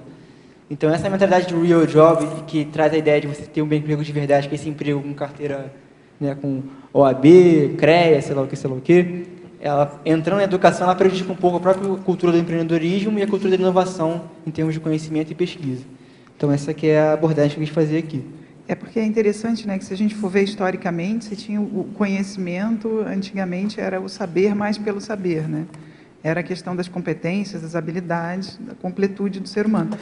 Depois, quando a gente massifica a escola, seja escola ou universidade, você tem uma demanda para atender que é mais social e menos individual, né? Como é que você vê esse equilíbrio entre uma educação coletiva, geral, ampla, e as necessidades de evolução da consciência do ser humano? Eu acho que é o incentivo ao autodidatismo, né? A gente incentivar mais o autodidatismo. Que a pessoa, às vezes, ela vai ter uma grade de interesses que ela vai precisar conhecer aquela condição. Só que uma coisa ela se sentir obrigada a fazer aquele trabalho, aquela profissão, mesmo que ela tenha uma afinidade, ela tem afinidade com engenharia, com advocacia, e ela quer fazer aquilo, ela acha que aquilo é interessante. Mas ela se sente muito obrigada a cumprir aquela grade, em vez de ter a motivação íntima para conseguir fazer aquilo. Então, você estimular o autodidatismo, estimular a pessoa a conhecer, ter uma cultura que ela mesma vai desenvolver, construir dentro dela, que ela mesma vai conseguir desenvolver, a partir dos interesses que ela tem desde a adolescência, da mocidade, né, como é adolescente ainda, você estimular isso, você torna a pessoa mais motivada para poder cumprir a grade curricular ou então para participar da graduação. Então, a ideia é que nem que a gente vai fazer o extremo de tirar toda a grade curricular e jogar fora.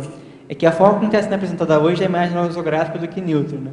É mais muito essa contaminação na mentalidade das pessoas pensar, de agir e tudo mais. Então, eu acho que você estimular o autodidatismo, desde a adolescência lá do jovem, você começa a ter esse contraponto aí. Porque as pessoas vão começar a fazer as atividades e a própria questão vai participar da universidade, da graduação, com mais motivação e menos com aquela sensação de obrigação, sabe? Então, é um daqueles pilares da evolução, né? A questão da autonomia mesmo, né? Exatamente. Obrigada, Igor. Parabéns, professor. Obrigada. Parabéns, Igor, pelo seu verbete, muito bom o tema. Mas eu queria te perguntar assim, qual foi a contribuição que seus pais, os nossos pais são os nossos primeiros professores, o que na prática eles te incentivaram? Como que eles fizeram, eles te deram esse incentivo para estudar? Porque, assim, no meu caso, a minha mãe, ela sentava com a gente para estudar, né?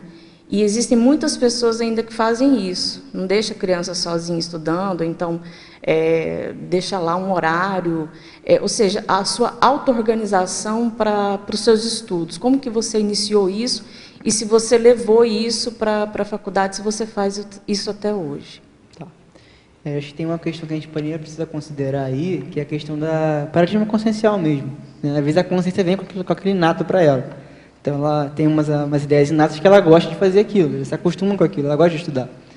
Então, eu acho que o desafio dos pais e dos educadores é motivar a pessoa a estudar. Como é que você vai motivar aquela criança a estudar? Às vezes, ela vai começar estudando futebol.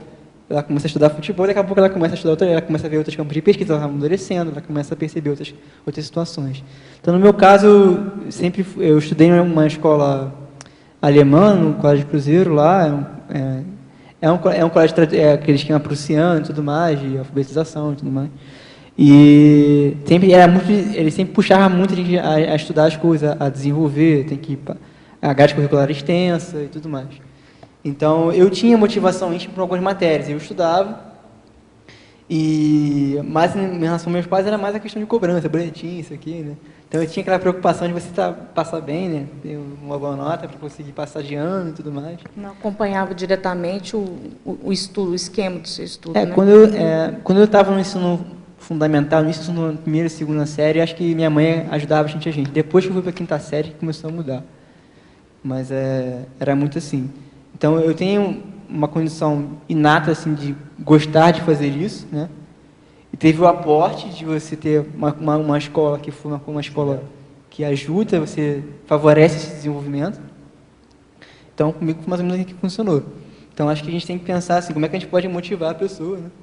E não ficar preso a uma condição assim, de a pessoa tem que estar numa determinado modelo. Tem que ser aquele modelo, tem que passar em todas as matérias. Às vezes a pessoa ela sabe fazer prova, então ela passa em tudo, mas ela não está motivada, ela não conhece muito bem as coisas, não aplica bem aquele conhecimento, entendeu? Então, isso eu acho mais sério a gente discutir. Como é que a gente pode fazer com que essa educação, que esse conhecimento seja difundido, para que a gente tenha novas ideias e consiga construir coisas melhores, né? Acho que isso é o mais desafio que a gente pode trazer aí. E tendo auto-organização, você tem automotivação, né? Sim. Uma coisa leva a outra. Sim, existe uma interação aí nas duas coisas, né? Uma coisa leva a outra também. Perfeito. Obrigada. Na verdade, eu ia perguntar da questão do sinergismo, mas eu acho que a resposta que ele deu para ela já resolveu. Só queria chamar a atenção, me ocorreu agora, na década de 60, fez até sucesso aqui no Brasil, na mídia da época, uma iniciativa pedagógica numa escola inglesa chamada Summerhill. Talvez o pessoal mais novo nunca tenha ouvido falar, mas eu acho interessante se você puder recuperar informações sobre isso, porque essa preocupação que você traz, evidentemente com outro desenho, ela já é bem antiga e, inclusive, implementações dela já tem, hoje, mais de 60 anos. Só para dar um exemplo, uma das coisas que chamou mais atenção na época é que de todos os alunos, a escola, se não me engano, era até nível secundário, a high school, né?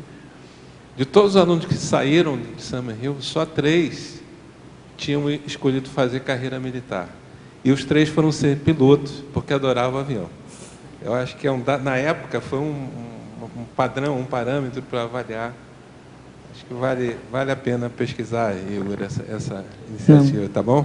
Depois a gente pode até começar depois. Como é que é o nome da escola? Summerhill, a colina do verão, né? Summerhill, nome só. Summerhill.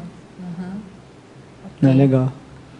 Igor, podia comentar na página 17 a caracterologia? Você falou dos tipos de alunos, tipos de professores. Aí você fala podia sim. Deixa eu só entrar aqui. Tá. Caracterologia. Tá. Aluno acrítico, né? Compromissado apenas com os deveres estudantis sem criticidade social. Então, é aquela coisa de você ficar...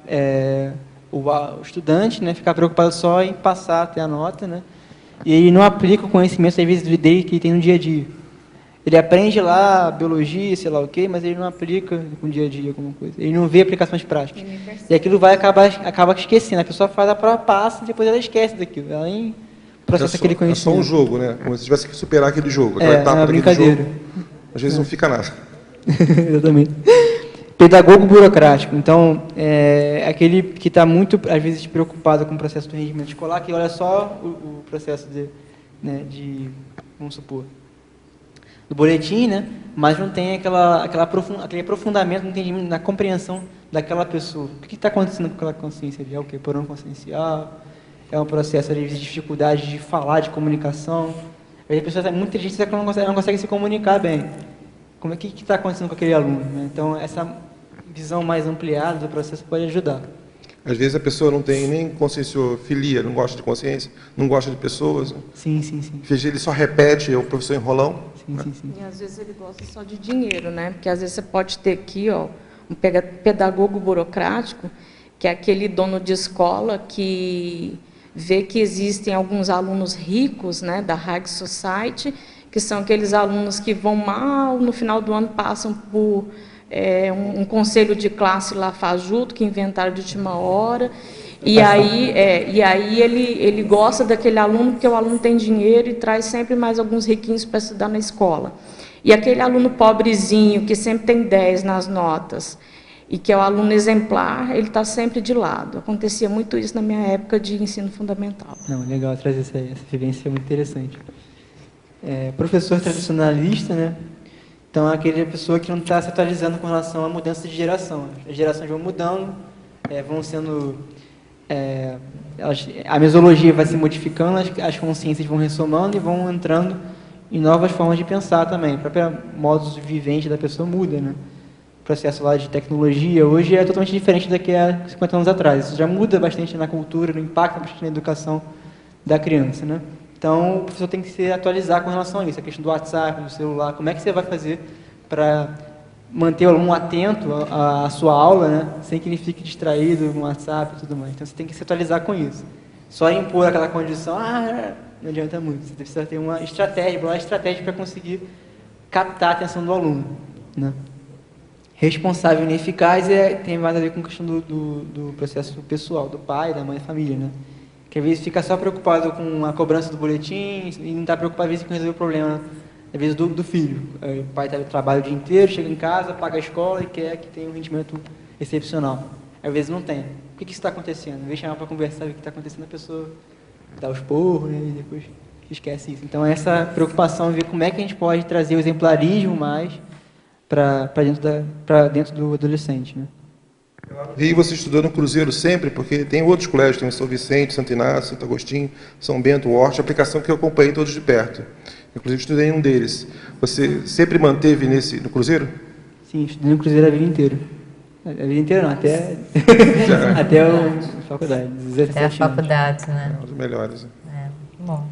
Agora, a sua listagem seguinte, Igor, ela é muito rica, né? Eu acho que você tocou nos pontos, assim, muito críticos dentro da formação consciencial até, né? Porque você fala aqui da condição do autodidatismo. Vamos transitar por esses temas aqui, se você pudesse falar um pouquinho mais sobre eles, eu acho que seria muito bom também. Tá, então vamos lá. autodidatismo, a gente fala da ausência do estímulo das pesquisas individuais, né? Incentivando o decoré para o bom rendimento curricular. Então, aquilo que a gente falou, que talvez uma solução seria a gente pensar nesse processo de autodidatismo, a pessoa se motivar a estudar alguma coisa, ela tendo motivação, ela vai sentir necessidade também de aplicação na sociedade, então ela começa com isso a desenvolver mais aprendizados práticos, cotidianos, que possam fazer com que ela consiga tirar algum fruto daquele conhecimento que ela desenvolveu, né? Carreira, a ausência de abordagem quanto às vertentes das profissões, dificultando a escolha consciente e adequada da personalidade dos estudantes para o ingresso na universidade. Isso aqui é interessante porque é até um paradoxo a gente pensar, porque há essa intrusão do mercado no processo pedagógico, mas em contrapartida não há preocupação em você oportunizar o adolescente a escolher o que ele quer fazer. Não tem nenhuma técnica, eu pelo menos não passei por isso, de você estimular a pessoa a ver o que ela mais se motiva, o que ela pode conhecer. Ela pode ter contato com as profissões, como é que ela vai conhecer aquela profissão, o que ela acha interessante. Então, não há na grade curricular, pelo menos oficializada, essa condição. Alguns colégios até fazem isso, mas não é essa preocupação interessante. Até mesmo um equilíbrio nesse ponto. A gente pode até pensar que, mas isso também seria educação de mercado? Seria, mas assim, nesse ponto, nesse aspecto especificamente, atende uma demanda do aluno de trazer uma aplicação do conhecimento que ele desenvolveu na sociedade. Então, onde é que ele vai se inserir? Ele pode ser empreendedor ou ele também pode resolver ser advogado, né? Ter a profissão normal, né? Então, essa compreensão é interessante. E na época que a gente escolhe carreira, a gente está muito novo, né? Assim, eu acho que é um desafio, é muito cruel, né? Foi essa palavra que eu pensei, cruel, mas porque você está no meio da adolescência, né? Assim, com cheio de dúvidas existenciais que são normais daquela faixa etária, né? Salvo aí os intermissivistas muito bem posicionados, né? E você já muito cedo já tem que definir, assim, qual que é a área que você vai seguir. Obrigada. Na minha época de ensino, era científico, não era nem... Segundo grau. Pode falar, era pode científico, falar. né? Então, assim, tinha a turma que ia fazer biomédica e a turma que ia fazer humanas. E já no primeiro ano, entendeu? Você tinha que definir, assim. Tinha a turma de tecnológica, só ia fazer engenharia exatas. A turma que ia fazer medicina, carreiras biomédicas, e o restante da turma que ia fazer humanas. Então, assim, eu comecei estudando na turma de exatas, passei pela turma de biomédica no segundo ano e terminei no terceiro na humanas, entendeu? Mas se vê que, porque eu realmente não sabia, tinha tanta vontade de fazer tanta coisa que falei, nossa, é bem difícil você já definir ali, né? E é um compromisso, se espera, um compromisso para o resto da vida. Toda essa colocação que aparece várias vezes no discurso do Igor, né? Aquela coisa social, a expectativa de família, etc. E tal, fica complicado, às vezes, a pessoa querer mudar, né, no meio desse caminho aí. Ainda bem que você conseguiu fazer antes. Porque assim, é muito... É cruel mesmo, você tem que definir isso. E até dentro daquilo que ele falou, que a profissão passa, o mito da profissão passa a definir quem a pessoa é, normalmente você faz aquela pergunta, né, para a criança, o que você quer ser quando você crescer? Entendeu? Aí, eu quero ser médico, eu quero ser engenheiro, eu quero ser astronauta, eu quero ser, né? Eu quero ser grande, é a melhor resposta. Uma coisa que eu vejo também, gente, a gente pensar, é que se a gente estimular, ou ter um ambiente que estimule o desenvolvimento do autoconhecimento, da autopesquisa, mesmo uma pessoa nova, ela pode ter os cônjuges recuperados de forma que ela consiga definir a profissão dela. Se a gente não tem esse ambiente, fica muito mais complicado. Muito mais complicado. Por exemplo, no meu caso, com 4 anos, eu já queria aprender a ler e escrever. A minha mãe só se limitou a me ensinar o meu nome, porque ela achava que se ela me ensinasse, e ela fez magistério, se ela me ensinasse, poderia me prejudicar quando eu fosse entrar para a escola. Então, o que eu fiz? Eu peguei e comecei a desenhar nas paredes de casa. A desenhar, então esse era o meu dom, desenhar. E aí, mais tarde, aí eu fiquei na dúvida, achando que eu ia ser médica patologista. Por um bom tempo eu pensei isso, mas aí depois, fazendo alguns testes vocacionais e lendo sobre as profissões, aí realmente eu fiz arquitetura. É onde tem desenho, onde eu posso, né, onde eu fiz mesmo que eu sempre fiz quando era criança. Legal. A discussão é justamente essa, a gente conseguir ter esse impacto. Como é que a gente consegue estimular ao máximo a criança, definir logo o que ela quer fazer. Às vezes vai ser mais uma profissão, às vezes ela pode, tanto uma coisa quanto outra pode servir para ela, né? Então, mas o processo é a pessoa não ter aquela exigência de ter que definir, né, tal área. Mas um pouco é o autodidatismo que você estava falando, que isso se manifesta bem muito jovem, quando você começa a recuperar esse CONS aí, né? Isso vem do curso intermissivo. Mas se não tiver o estímulo correto... Se não tiver o estímulo, a pessoa às vezes vai se perder, vai demorar. Se perde, entendeu? Às vezes a própria questão do autodidatismo, se não tiver o estímulo correto, né? Você falou aí, mas o investimento que seus pais fizeram no Cruzeiro foi uma coisa muito séria. Foi, ele falou do aporte, né? Ele tem noção do aporte. Aproveitar para fazer, né? Aquela está assistindo, né? Criação de ambiente também, né? A questão de organizar a casa, tudo, de criar um tempo no teu dia, isso aí a gente tem sempre que agradecer. Cristina, só um pequeno comentário. Essa questão que ela colocou, né? Da dúvida que ela está. A sociedade se preocupou mais cedo em atender as crianças com algum tipo de dificuldade de aprendizado, e demorou muito tempo a cair a ficha que esse modelo engessador, que ele sempre... Eu tive um colega que não tinha formação acadêmica praticamente nenhuma, e disse uma das coisas mais brilhantes que eu já ouvi na minha vida. Ele disse que um dia estava vindo de carro e viu aquela placa que existe em todo lugar, Cuidado Escola, e ele entendeu o verdadeiro significado daquilo. E eu acho isso brilhante.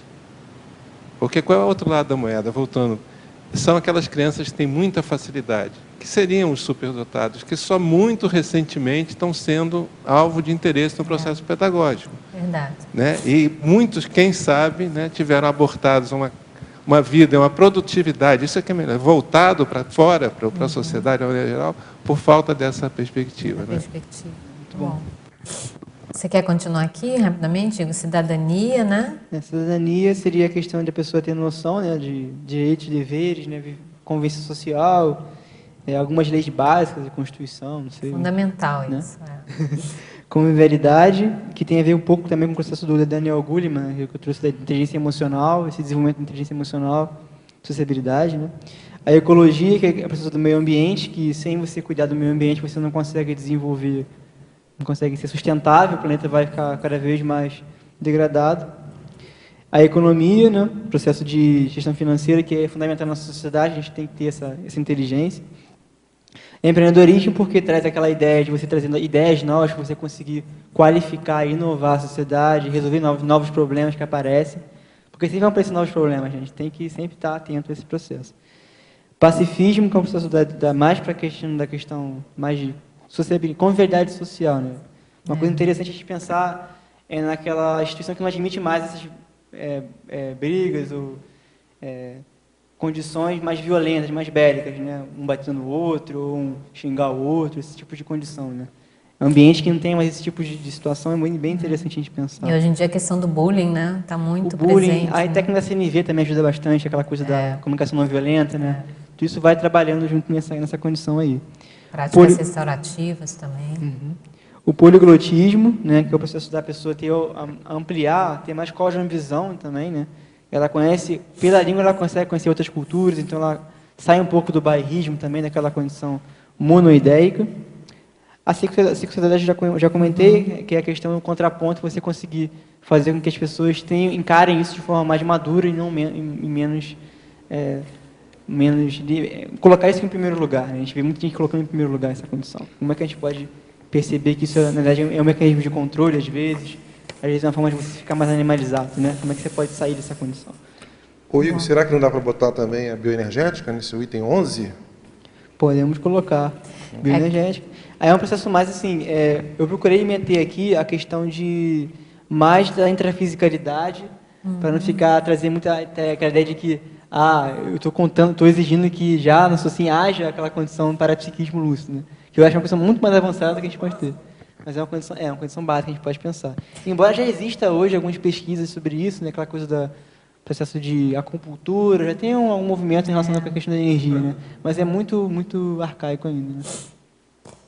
Na página 15, Igor, na segunda linha da parafatologia, poderia comentar sobre os assediadores extrafísicos incitadores do porão consciencial? Sim.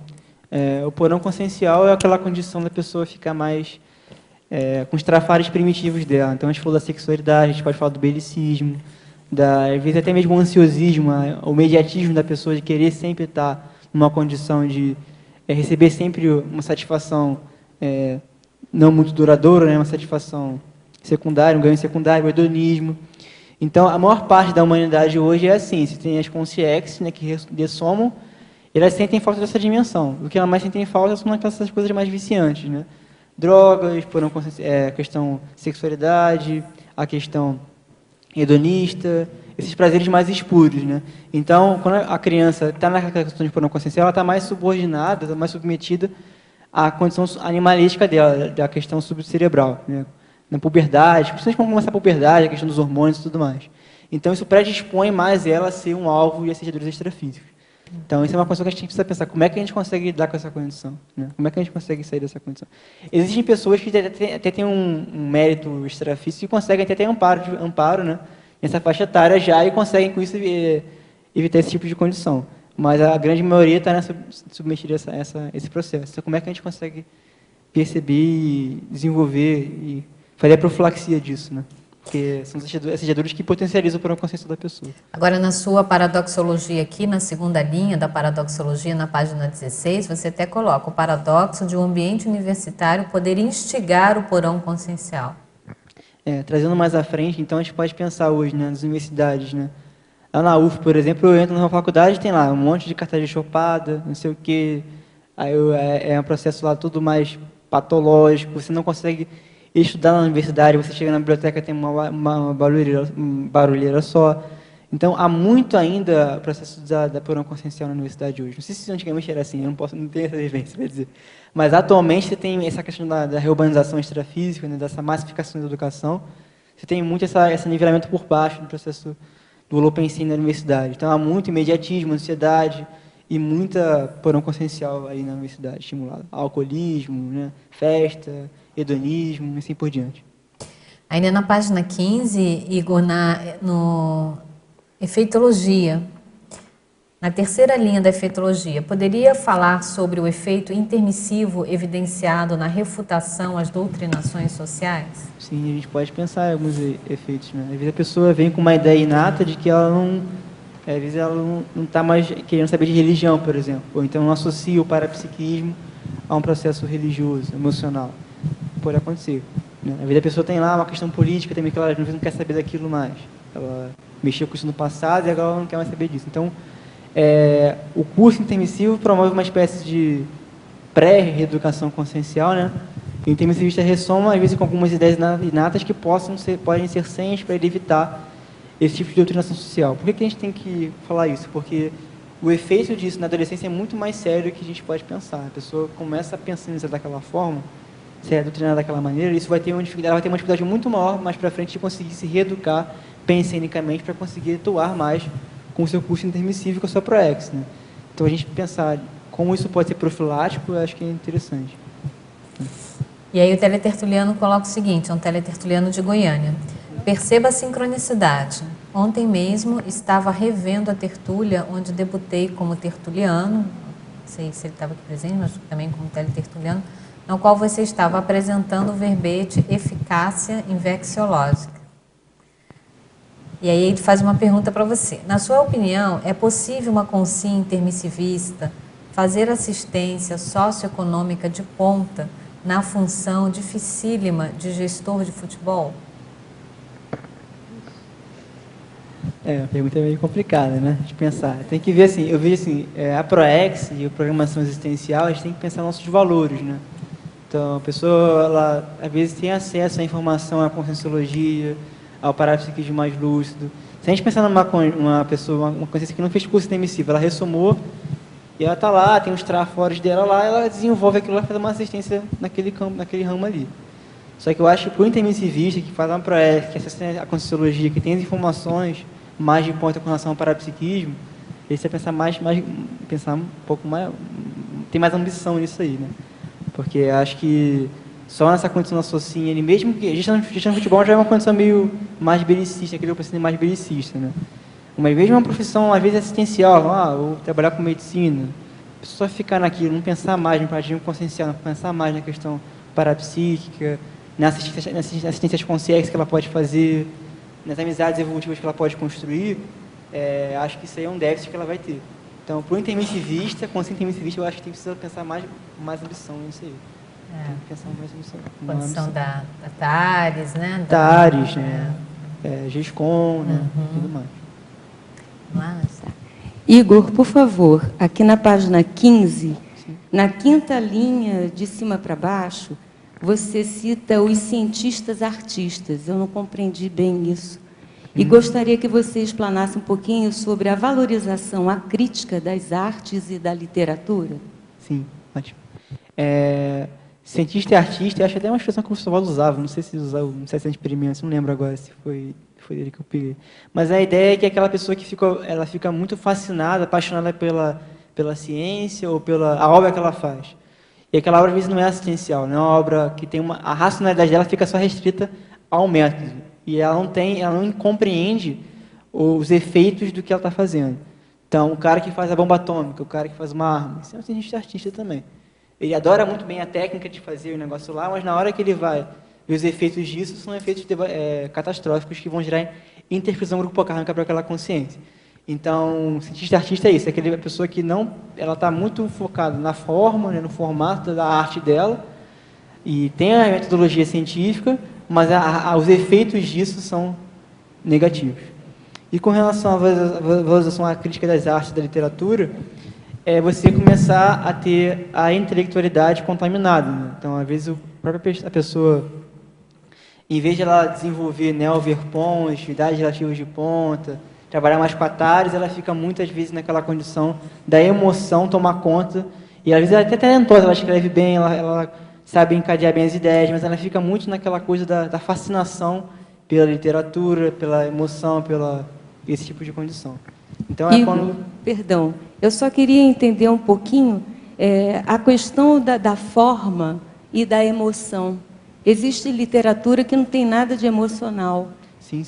Eu acho que é uma confusão que eu gostaria de ver nisso aí, onde eu posso me firmar para não gerar em mim essa confusão. Uhum. Então, o que eu vejo assim, a literatura em si tem aquela parada estou falando, mas é o processo assim, de vez de pensar na questão de existir uma cultura por trás dessa coisa de valorizar mais a arte em si, a cultura mais artística, e você priorizar isso em decadência da TARES. Às vezes, em vez de você priorizar as ideias, você prioriza a sua forma de escrever. Então, você priorizar o formato e não o conteúdo. Então, essa literatura que precisa mais o formato e não o conteúdo, ela pode ser uma condição mais patológica. Diante da realidade que a gente está vivendo aqui hoje, que a gente vive na Conselhologia de cursos intermissivos de TARES. Então, essa priorização da forma, ela acaba sendo negativa. Tá? Agora, existem obras literárias que são importantes de até estudar, pesquisar, para conseguir compreender a realidade daquela realidade histórica. Então, não é porque eu acho que a priorização da forma, no processo da emoção, do psicossoma, na produção escrita, é um processo nosográfico, na minha opinião. Agora, não que a gente não possa aproveitar esse conhecimento que já foi difundido no passado para estudar, às vezes, uma retrovida, ou estudar aquele contexto histórico daquela sociedade atual naquele contexto, né? Mas com viés pesquisístico. Então, eu vou estudar aquela literatura, ótimo, mas eu vou fazer com um foco de compreender aquela realidade, compreender aquela condição. Quando você coloca esse foco no estudo, aí tem uma outra vertente. Agora, muita gente usa a literatura apenas para poder fazer essa questão de leitores mesmo, de ficar apreciando aquela ideia, e a pessoa fica dando voltas naquela ideia e não progride com uma ideia nova, ela fica só circulando as ideias ali, um círculo pensante. Tá? Talvez, eu acho que essa adjetivação que você colocou, a valorização, a crítica, né, das artes e da literatura, porque, como você mesmo colocou, eu acho que é isso que a Ângela está tentando trazer, tem determinados textos literários que são extremamente importantes na formação cultural, inclusive exemplificativos, e que devem sim ser lidos, estudados, né? Eu acho que é dar o peso adequado e saber usar o discernimento para distinguir, né? A literatura como fonte de cultura, como fonte polimática, como fonte de erudição, que existe, isso é fato. e até, em alguns casos de transcendência, mais daquela literatura mais... eu vejo que não traz essa substância. Então, acho que essa adjetivação que você colocou da criticidade, né, é importante porque a pessoa tem que ali usar o discernimento para poder dar o devido valor à produção ali literária, né? Não dá para a gente também aqui radicalizar, né? E falar que não, toda literatura não é válida. Ficou claro que esse não é o seu objetivo, né? Mas vamos para trazer mais uma informação aqui, né? que eu ia trazer também, antes da pergunta, é que, inclusive, dentro da questão da própria percepção cultural, de raciocínio e abstração, a pessoa precisa ter esse desenvolvimento. Ela precisa ler, ela precisa pensar, ter a imaginação desenvolvida, às vezes, quando é criança. Inclusive, tem alguns estudos que falam que a criança com 5, 6 anos de idade, que começa a só ficar no iPad lá e não lê, não desenvolve abstração, isso pode prejudicar o próprio desenvolvimento cognitivo dela também. Então, não é essa condição que eu estou querendo chamar a atenção, de radicalizar e cortar a literatura, não é isso. O problema é quando há uma exacerbação, você fica só naquilo, você não progride com o processo. Aquilo é importantíssimo, mas tem que ter um progresso. Quer comentar alguma coisa? Não? Tá tranquilo? Igor, parabéns pelo verbete. Gostaria de saber se você soube da primeira universidade sem professor, com o objetivo de acabar com o aprendizado passivo, professor expõe e aluno decora, e focado no aprendizado autodidata e colaborativo. E qual a sua opinião em existir uma universidade ou escola sem professor, apenas com computadores e livros? Bom, eu acho que eu ouvi uma notícia sobre isso, mas eu acabei que não aprofundei um pouco para pesquisar sobre o assunto, então não posso dizer muita coisa, assim. Se alguém quiser falar alguma coisa aqui, também conta. Agora, assim, como que você considera, vamos pegar aqui, né, eu também não conheço, não sei se alguém tem informação sobre essa universidade sem professor, mas ele perguntou qual a sua opinião em existir uma universidade ou uma escola mesmo que não tenha professor, apenas com computadores e livros. Eu acho assim, se a gente pegar na universidade especificamente, que são aquelas pessoas que querem estudar, né? Que antigamente a universidade era feita para as pessoas que queriam estudar. Hoje você tem uma obrigação por estudar, né? Então acho que é interessante essa ideia. A gente pode até pensar como uma ideia para experimentar, para ver se funciona ou não. Agora, se pegar na escola, no ensino fundamental, aí é outra situação. Então a gente não pode generalizar isso aí, né? Porque ensino fundamental você precisa ter alfabetização, você precisa ter aqueles conceitos básicos da cognição que você precisa desenvolver. Então, a presença do professor é fundamental para ele conseguir trazer esse processo, esse conhecimento que a sociedade tem, da linguagem, da coisa essencial, para passar para o aluno, a própria literatura que a gente estava falando aqui anteriormente. Agora, com relação à universidade, já é outra história, já é um processo de qualificação do conhecimento. A gente pode pensar numa condição dessa. Não sei como é que seria para padronizar isso, né? Tem que ver, mas acho que é uma ideia que é válida. Agora, é interessante porque ele coloca assim, universidade sem professor com o objetivo de acabar com o aprendizado passivo. Mas pode-se acabar com o aprendizado passivo e mantendo a figura do professor ali, sim, né? Como facilitador, como organizador do conhecimento, como orientador a nível, né? De pesquisa. Até porque hoje, eu falei de antigamente, mas antigamente a gente tinha um conhecimento menos desenvolvido. Hoje é muito mais complexo do que a sociedade já conhece hoje.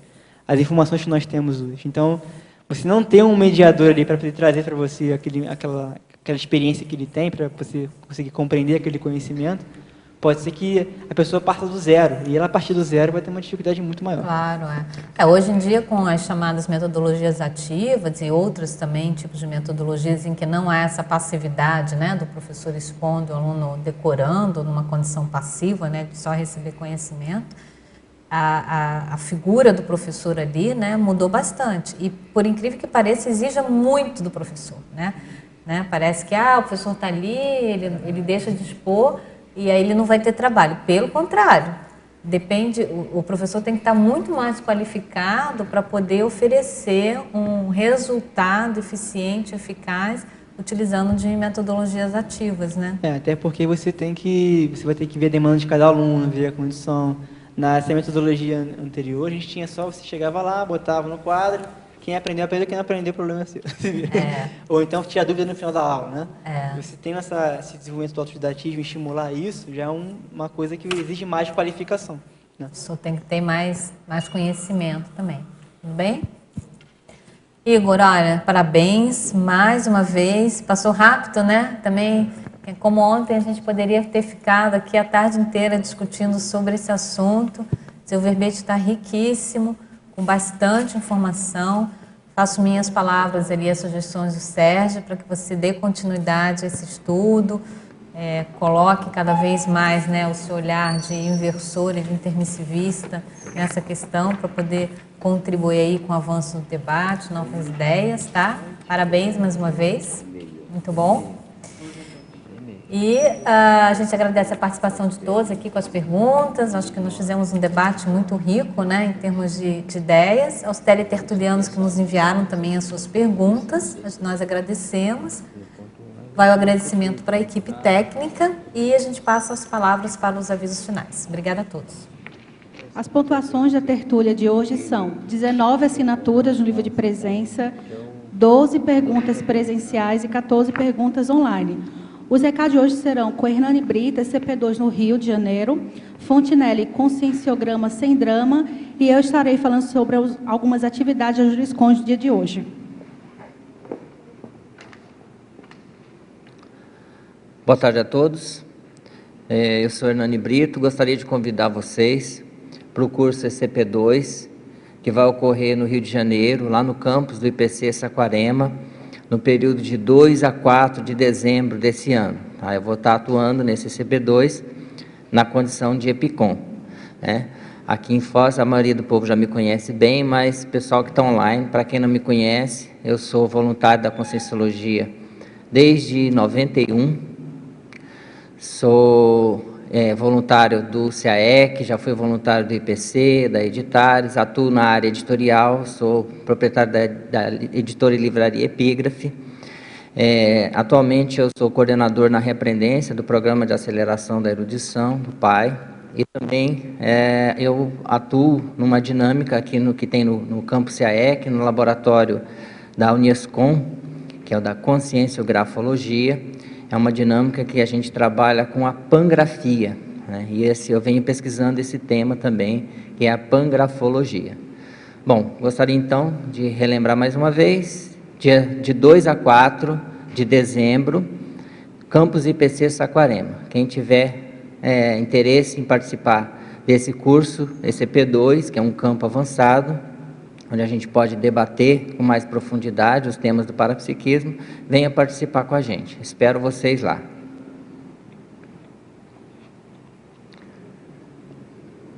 Boa tarde a todos. A Côncio, através de mim, sou o professor Antônio Fontenelle, né? Sou inclusive do próprio curso que eu vou anunciar. Irá dar um curso de educação à distância chamado Conscienciograma Sem Drama. Esse curso iniciará em 15 de janeiro do próximo ano, ou seja, 2017. Esse curso ele exige apenas o pré-requisito do curso básico de Conscienciologia. Os seus objetivos são auxílio na compreensão, análise e preenchimento das 100 folhas de avaliação, que correspondem exatamente a 2.000 questões deste livro, do Conscienciograma. Favorecer o autoconhecimento, a renovação e o crescimento do bem-estar íntimo, já que ele trabalha com autopesquisa. Disponibilizar ferramentas de autopesquisa conscienciométrica, ou seja, a medição da consciência através desse livro Conscienciograma. As suas frequências irão ser aos domingos, 19 às 21 horas, horário local, né, mesmo horário de Brasília, duração 6 meses. Alguns interessados devem procurar pelo telefone 2102-1460, nosso código de obra, nosso código de local é 45, ou pelo e-mail conscius@conscius.org. Obrigado.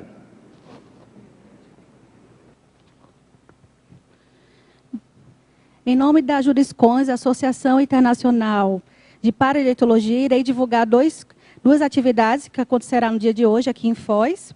Uma é uma webconference que acontecerá sobre o tema Liderança Compartilhada, Ferramenta Evolutiva Grupal, no ambiente virtual da jurisconde.org, com a professora Marlene Roque, às 15 horas. Essa atividade é gratuita, né? E é ambiente virtual. Qualquer pessoa em outra cidade pode participar. E a outra atividade é presencial, oficina de condutas paradireitológicas, com o tema Consim, Concorrência ou Coerência e Concorrência, com as professoras Márcia Ram e Renata Pelarize. Será às 15 horas, no dia de hoje, até às 19h30, na Juriscões, que é no discernimento. Para maiores informações, entrar em contato com a Juriscões através do e-mail juriscões@juriscões.org. Agradeço. E, para amanhã, o próximo verbete será autopesquisa da imperturbabilidade da especialidade autoevoluciologia com a professora Luísa Consciência. Agradecemos a todos, tenham uma boa tarde e aguardamos por vocês amanhã.